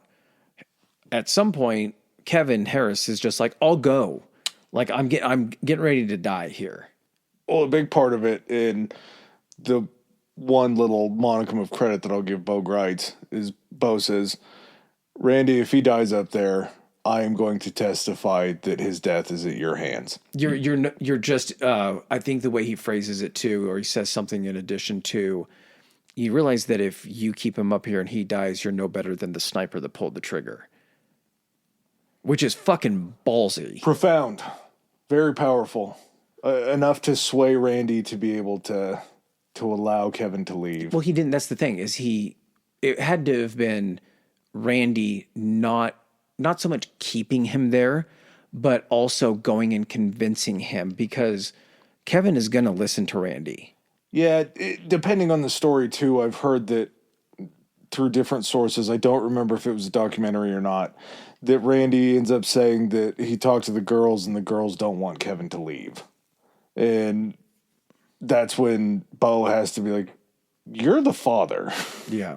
They don't make those decisions. This also has to come back into play the very next day, because after they take Kevin, they get him on a helicopter and medevac him, I want to say, to someplace in Washington, like Spokane or something like that. And then it's like a reset. So basically Bo is like, "Now I got Kevin Harris out of there." We got one. Yeah. We got two, technically. Exactly. So the 31st rolls around and Bo heads back up there and is talking to Randy and is like, basically in a nutshell, this thing's gone on long enough. Vicky's already gone. As long as you're prolonging this, your girls are in danger. Like, you have to be the one that steps up. And he's like, the girls don't want to leave. They want to fight. And I think Sarah even actually gets in between them and is like, "We're not going anywhere, because as soon as we walk out of this house, they're going to shoot us just like they shot my mom. They're going to kill us all." And Bo's like, I'll put myself in front of you guys. I will handcuff myself to your dad so he cannot get anywhere away from me, and we will shield you as you guys come down the hill and everything. And to his credit, him and... do you remember who the other guy was? I thought there was a second one. That was No, but it was a neighbor or something like that. Somebody that Randy had trusted. Mm-hmm. To their credit, they both walk out in front of the family down the hill. So this is another situation where he basically has to look at Randy and say, you're the father here. You're the man. You're the one that needs to make this decision." And basically he turns around to Sarah, who has a fucking gun at this point, and is like, "Put down your gun. Go grab your things and your sisters. We're leaving." One of these things that Greitz promises him too was pretty stupid of Greitz, I would say. Yeah, in his position, it was smart. Yes. But if you're trying to... Randy was probably pretty angry with Bo after the fact, because he promised Randy while they were up in the cabin that this defense attorney, Gary Spence, was going to personally represent him. Who had never lost. Never lost a case before. Turns out that the only confirmation that Bo got from Gary Spence... Jerry, I think it might be Jerry Spence. Spence. Yeah, is Gerry. Jerry. Okay. Well, yeah, okay. Jerry Spence. Like Jeff. It's the Jerry version of Jeff. It's the Jerry version of Jeff. I like that. That makes more sense. At this point in time, Jerry Spence really only told Bo that he would promise him one meeting because Jerry Spence wasn't too big of a fan of the whole Aryan vibes that Randy was putting I off. got Jewish family, I got black friends. The first thing he says to Randy when he meets him, he's like, all that stuff, none of that is said around me. I'm here to defend you in the sense of the law. I don't believe in your ideology or anything like that, but I believe that you're innocent within the bounds of what the government is charging you with. Mm-hmm. But like you just said, Bo is like, hey, I talked to Spence. He's going to take your case and all this stuff. So he's hyping Randy up enough to get him out of there. And, probably one of the more famous pictures for Ruby Ridge is Randy walking down the trail holding on to baby Ellie while Bogarts is next to him. And then they're kind of surrounded. The girls are behind him and they're kind of surrounded by like military personnel. As they get down the hill, Randy's taken into custody. The girls are put on a plane and sent to Iowa to be with their mom, the mom, or Vicky's parents, right? Nailed it. The ones that tried to keep them from going in the first place. And Randy is taken to Boise, right? Yeah. Randy's taken to Boise. Eventually, when Kevin gets out of the hospital, I believe you were right, it's Spokane. He's sent down to Boise to face charges as well. And as you were talking about Jerry Spence, this meeting that they have, Jerry tells him that he wants to hear the story from Randy's point of view, and that's what sways Jerry. Jerry hears the story of a man whose son was murdered, a man whose wife was murdered, and understands that the gravity of a weapons charge didn't necessitate the kind of force that was used. No. Gary Spence comes into this thing and is basically like, I'll listen to your story, but you kind of already have a knock against you with this whole Aryan thing. But Gary Spence hears that this is literally a case that I think when he's hearing this and hearing stuff about the case, all he's thinking in his head, he's like, I'm going to fucking clean the government up on this. There's no way that I can lose this. There is so much mishandling of this entire situation. Like, it's not even going to be a challenge. I can put this one on the board. And truly, I mean, he's not wrong. No. He has a good sense. It's a pretty crazy trial from the jump because the trial begins April 1993. And again, this is while Waco is happening. Like the tail end of Waco, right? I believe it started in February, and I think it carried through like April 19th because it's the day before the holiday. Okay. So it was February, I believe it was like February 22nd to April 19th. This trial goes through the entirety of April. And during this trial, you have the government slow walking all of the evidence. You have them sending, I believe it was something to do with Horiuchi, his interview after the shooting, and some drawings that he had made of what he saw from his vantage point. And in the drawings, there are two circles behind the door, and everybody jumped to the conclusion that he knew that Vicky Weaver was there. When they asked him after the drawing came out, he said that he believed that that would have been Randy and Sarah's heads, as they were the first two that had ducked into the door first. They sent this information via fourth-class mail. Yeah, I think Horiuchi had to testify. This information shows up, and because of this, they call his ass back to testify more. That's the government's playbook the entire time, is any information, not just that the defense is getting, because it has to go through the prosecution for the prosecution to have to declare it so the defense can get a hold of it. The prosecution is even angry because they're saying, why aren't we getting all of this information? Yeah. What's going on? And this just, it's literally a trial of a cover-up that's going on because of just how this information is being disseminated. Spencer calls no witnesses. No, well, he doesn't need to. That's the thing. Part of his strategy is not to call his own witnesses.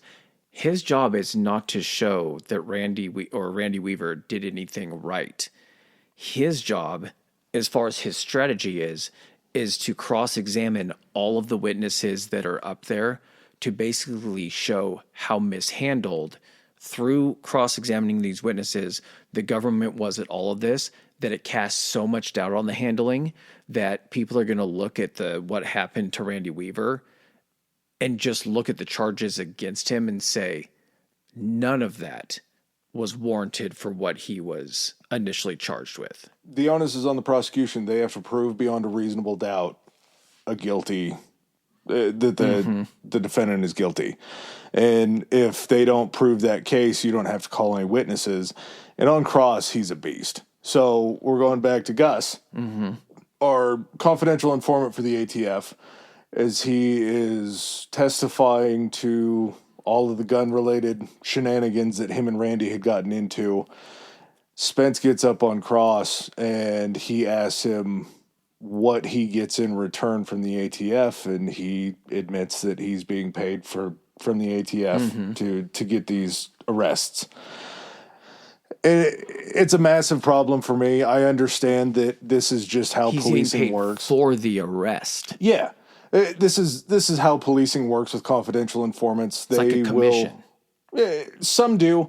Other confidential informants are guys that have already been arrested for something and are trying to work off their case. Correct, but in this situation, what Gus is basically saying is that he's on a commission. He's a bounty hunter. Yeah. He's a fishing bounty hunter. This is exactly what they do to drug dealers this is what they do to people that go out and buy drugs as they're buying from them. If you're trying to take down a drug dealer, you're going to do controlled buys from him, use that evidence to get a hold of him, and then flip him to go up the ladder. Yeah. That's exactly what they were trying to do with Weaver in order to get a hold of these guys from Montana and try to break into this Aryan nations a little bit further. It's fishing. It's entrapment to, I think, probably the entire legal definition. It's just, unfortunately, how policing goes. It's not always bad depending on what side of things you're on, but at the same time, morally, I just don't quite understand because you're being compensated to try to make somebody look as guilty as possible for something. And I use this pretty frequently when we talk about this, but drug dealers aren't always out there to buy a Bentley. They're out there because their means at home are in pretty bad shape and they have to provide for their families. And Randy Weaver is another case where he was trying to provide for his family by getting money. Regardless if that wasn't the sole intent, it was so easy to put it in that light, especially with the aspect of talking to Gus and being like, he was doing this for like $450. Yeah. With that type of risk of like prison and everything like that. They were his guns. that obviously has to be, well, what I'm saying is that has to be such a example of like, this is what he was willing to do just to make some money for his family. Like this was the risk. You could tell what dire straits financially he was in. And you could tell that based on his position, how they would feel like entrapping him was a very viable option. If I was a prosecution on recross, I would just have one simple question for him. Why didn't you have any money? Because then he sits on the stand and he goes, well, my wife had figured out this date when the apocalypse was going to happen, so we didn't really have any plans after that for me to like get a job or anything. So we didn't have any money, and a quick way to make money was to saw off these barrels and sell these to the guy who is sitting on the stand.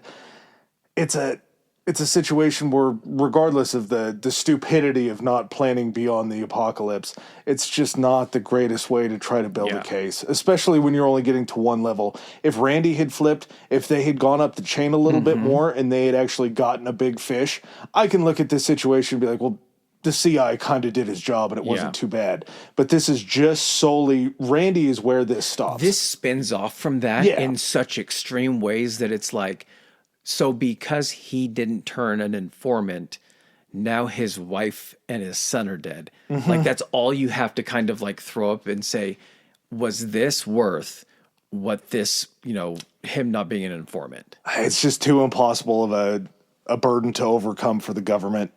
Lon, as we talked about during this trial, is spending time in Waco. He's at the siege. The siege, I was wrong. February 28th to April 19th is how long the siege is going on during this trial. So not only is Lon coming back to testify on his own behalf for killing Vicky Weaver, he's off looking through a scope at the compound in Waco. He's still on the job. Yeah. This guy is on the hook for killing Randy Weaver's wife, and he's not just Not sitting even at a a suspension. desk. Yeah. Like for an internal What are we investigation or doing? anything like that. Just fucking insane. It's crazy. July 1993, it took them 3 weeks in deliberations, and that's actually not the longest time. It does feel pretty long.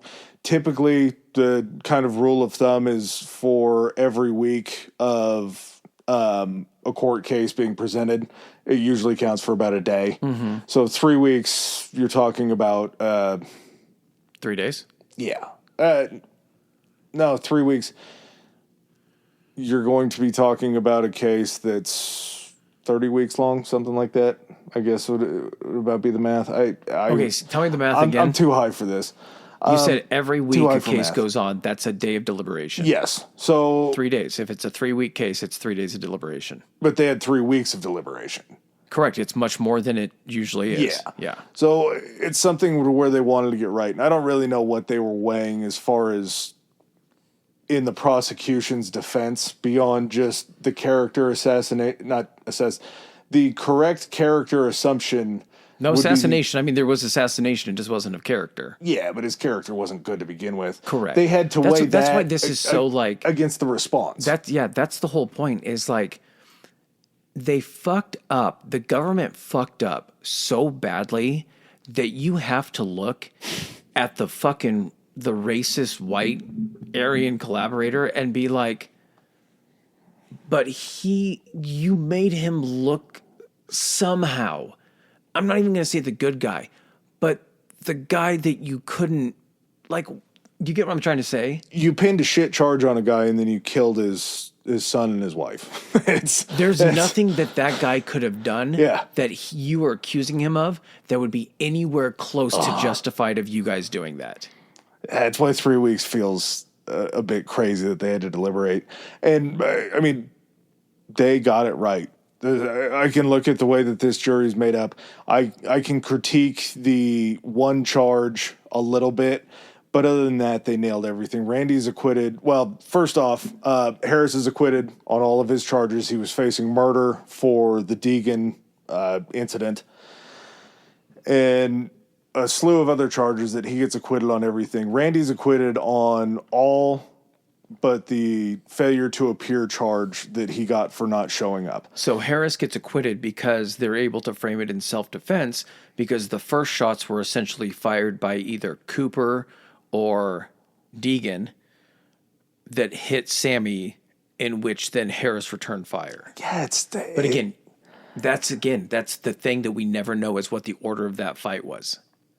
And at the same time, it's still, they were on the Weaver property. No, that's what I'm saying. It's self-defense for him. It's so strong of like the being able to prove that it wasn't self-defense in that situation when you're saying the dudes were in camo on their property it's pretty strong with case. guns. Like, yeah. Randy gets, like I say, he gets acquitted on everything but the failure to appear charge. It carried a sentence of 18 months. The one thing, the very minute detail that I would pick apart, and it was what I was asking about earlier, the manufacturer of the illegal weapon, I mean, they didn't find him not guilty on the sale to the setup controlled sale. They found him innocent on what he kind of actually just did. I think the reason that he didn't get charged with that was because it was determined to be enough of entrapment that they couldn't charge him with the sale because he had been set up for that. But they can definitely set him up with, it wasn't entrapment to have him not show up at his... No, that was solely on him. I still feel like whether it's entrapment or not, he still willingly 100%. did what he did. I'm just trying to see it from the point of that's probably why. But again, the reaction to it is so egregious that I'm happy that they acquitted him on that, even though it feels like pretty open and shut. He didn't deserve to spend any more time in prison. He ended up getting 18 months. He had 14 months time served already, so I believe he only did a total of 16 months on good behavior, and then he got a $10,000 fine. So I don't know if he ever made up the $10,000 fine. I have a feeling that he will eventually in the future because he's going to, come into some money. But the reaction to this was terrible. Mm-hmm. And not only is it terrible because of everything they did on Ruby Ridge, they've now built a line. Yeah.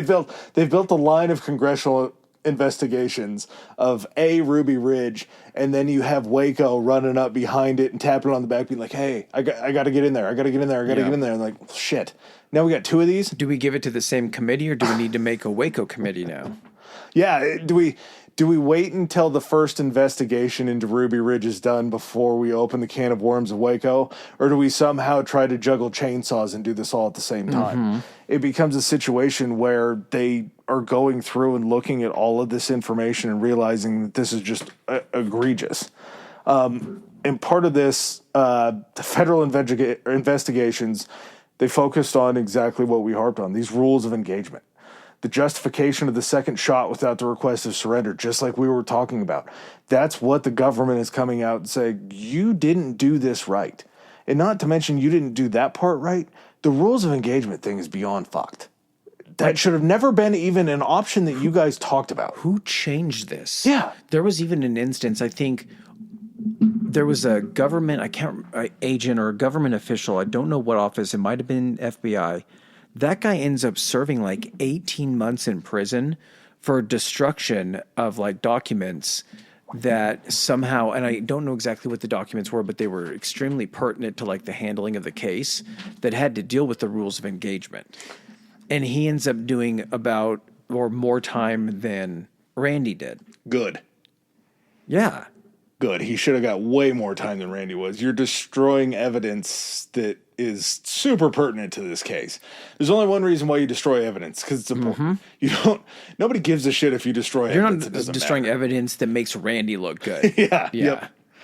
Or no. You would destroy evidence that makes Randy look good. Yeah. August 1995, Weaver files a $300 million wrongful death civil suit.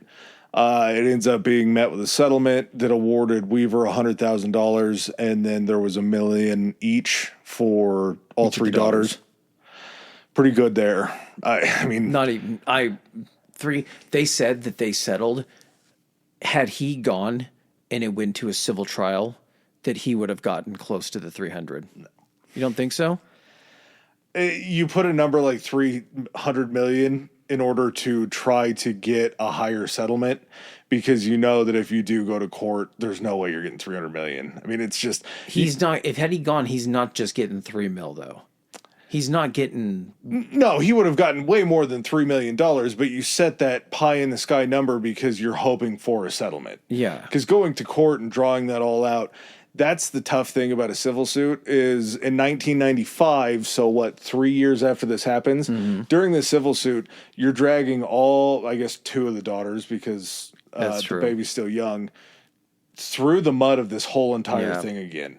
So a civil suit, $3 million. I mean, it's not enough. No. There's not enough money in the world to replace your mother. Yeah. That's just, it's never going to be enough. 300 million wouldn't have been enough, and that was an insane number. September 2000, Harris ends up being awarded $380,000 for a civil suit for damages, and of course, the posturing of the feds. They say, we will never pay a dime to a cop killer or to a marshal killer. And then they end up having to pay out the civil suit. Yeah. So it's just blustering to try to sound tough while they quietly slide Harris a check for $380,000. We will never publicly... Yep. Yeah. 1997, the Boundary County prosecutor indicts Lon Horiuchi on state manslaughter charges. And they had a pretty good head of steam going on. As soon as the feds find out about this, they're like, oh, civil guy or a federal guy... we probably, just because of the coverage and how tough this is going to be, we need to move it up into federal court. So the feds get it bumped up into federal court where they can argue immunity. They can argue federal immunity that based upon the current rules of engagement, which they wrote specifically for this and changed on the fly. Yep. So it ends up getting squashed. It only stays squashed until there's an appeal filed to the Ninth Circuit Court. And the Ninth Circuit Court looks at what the feds did, and they're just like, we're going to reinstate this. This is nuts. Unfortunately, the Bounty County prosecutor was primaried. I don't know if she was primaried or just beaten the election, but the new prosecutor drops the case, and he just basically says there's been too much time in between the case, and being able to put together the evidence is going to be tough. Probably because of the guy that was burning the evidence before. They realized that whatever evidence they were hoping to get from the federal government took a shot behind. I don't know what you need. Yeah. Put that in front of a jury and say he took a shot without knowing what was behind that door. Mm-hmm. So it's a situation where Lon Horiuchi is the only one that I believe needed to go to jail in this whole entire thing, and unfortunately he didn't go. Now, wasn't Lon Horiuchi also the one that Timothy McVeigh had put on the business cards, and he would hand them out at gun shows? I think so. He would put his address and his information on it, yeah. And this is a situation we're talking about Ruby Ridge that was kind of I would say possibly a catalyst, maybe a late stage catalyst for what Timothy McVeigh was planning on doing for the Oklahoma City bombings. This is something that he mentions by name in his manifesto along with Waco. He was at Waco, remember, selling stickers and all that shit. Yeah. I'm sure he would have been at Ruby Ridge had it lasted any longer, and he could have gotten up there. It incensed these right-wing acts to a way to where they grew. And I'm not saying right wing as far as political groups. I'm just the actions were done. Eric Rudolph was a far right. I don't want to use the word actor. Terrorist. Yeah. This is the kind of stuff that happens whenever you get too far one way or the other, and you start to embolden these people. Shit just happens. And I'm not saying that they shouldn't, or that they should have been emboldened by this, because it was horrific what happened. But these are instances where Randy Weaver's, he ultimately, what happened to him shouldn't have happened. He did get out alive. Everybody believed that he was going to be killed because of what he did. And no matter how much the government fumbled up until the end. He didn't get to become a martyr, but they used him in as much of a way as they could for someone that is still alive. Yeah. Yeah. He becomes a folk hero for these people. Randy and Sarah got together and wrote a book, The Federal Siege at Ruby Ridge in 1998. The interview that I saw was the one kind of adorable thing was, I believe this was like a 70-year-old Randy. It might have been mid-60-year-old Randy. They ask him how people can get a hold of his book. And one of the guys says Amazon. And Randy looks at him and goes, Amazon? No. If you want to write me a letter to X address, Kalispell, Montana, apartment, whatever, tell me what you want. I'm selling these books for $20 a pop plus shipping. I believe it's like $24. If you just send me a letter to my house with the money enclosed, I'll then send you a copy of my book. Is that not the most, I don't have a phone. Yeah. I don't trust technology. Yes. I don't like the government having any hand in this. And explain in 3 sentences why you want my book. Yeah. Just the wildest thing to do. That's how the guy lived his life. Yeah. In 2022, it was May 11th, Randy Weaver ends up dying of an undisclosed illness. I don't know. He's a flashpoint in the history of the United States as far as how the government can completely overstep and turn a situation that shouldn't have been that situation into a disaster. It's two things that just, like, the government couldn't be prepared for what they were going into, and because of that, and them not knowing how to handle it, they handled it just in the worst way possible. They just fucking fumbled through the whole thing. Well, to look at it today, do you know how many people are still out walking the streets with federal warrants right now? Yeah. Like, there's a lot of people. And I think that was a big thing, is just like when you had to finally boil it down, you had to say, what were you guys after this guy for? Yeah. What required all of these different agencies, sniper teams, a whole camp, borrowing an armored personnel carrier for the Army? What did this guy do that forced you up there? I mean, he had a couple shotguns and he sawed off the thing. And then we tried to bust him for it. And we said, hey, you got to go spy on these other guys for us, or we're going to press charges, or we're going to go and pursue this thing. And he said no, so we definitely pursued it. And then he didn't come down and show for his court date. So that's why his wife and kid are dead? Well, in a roundabout way, yeah, I get. Like, you can't explain in any way, shape, or form. You could explain that if you said, and Randy is dead and he's the one that killed his wife and kid. That's about the only explanation. Well, where's Randy now? He must be in prison. No. Kalispell, Montana, actually. He served about 18 months. So he wasn't guilty. Well, he was guilty about not showing up to court. But his wife and son are still dead, and it was the government that shot him? Yeah. Okay. There's 50 people in the state of Idaho with federal arrest warrants, and 49 of them still have their son and wife alive. Why this guy? Why did you put this much of a resource? How do you somehow make this guy the one that technically you want to come out of the story better? Yeah. It's so fucking nuts. Yeah, and again, we're not shifting blame away from Randy, but the more egregious I blame the government for making you feel this way about Randy. It's fucking ridiculous. Yep.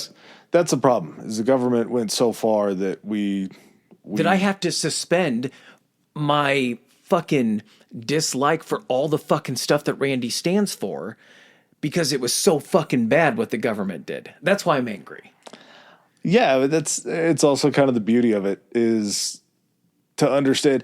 I don't put a lot of hope in the justice system, but I do put a little bit of hope in humanity that they could look past all of Randy's shortcomings to understand that he's the victim. They had to do that. Yeah. They had to basically say, this is person A, and group B did this. Is person A, did they deserve that? No.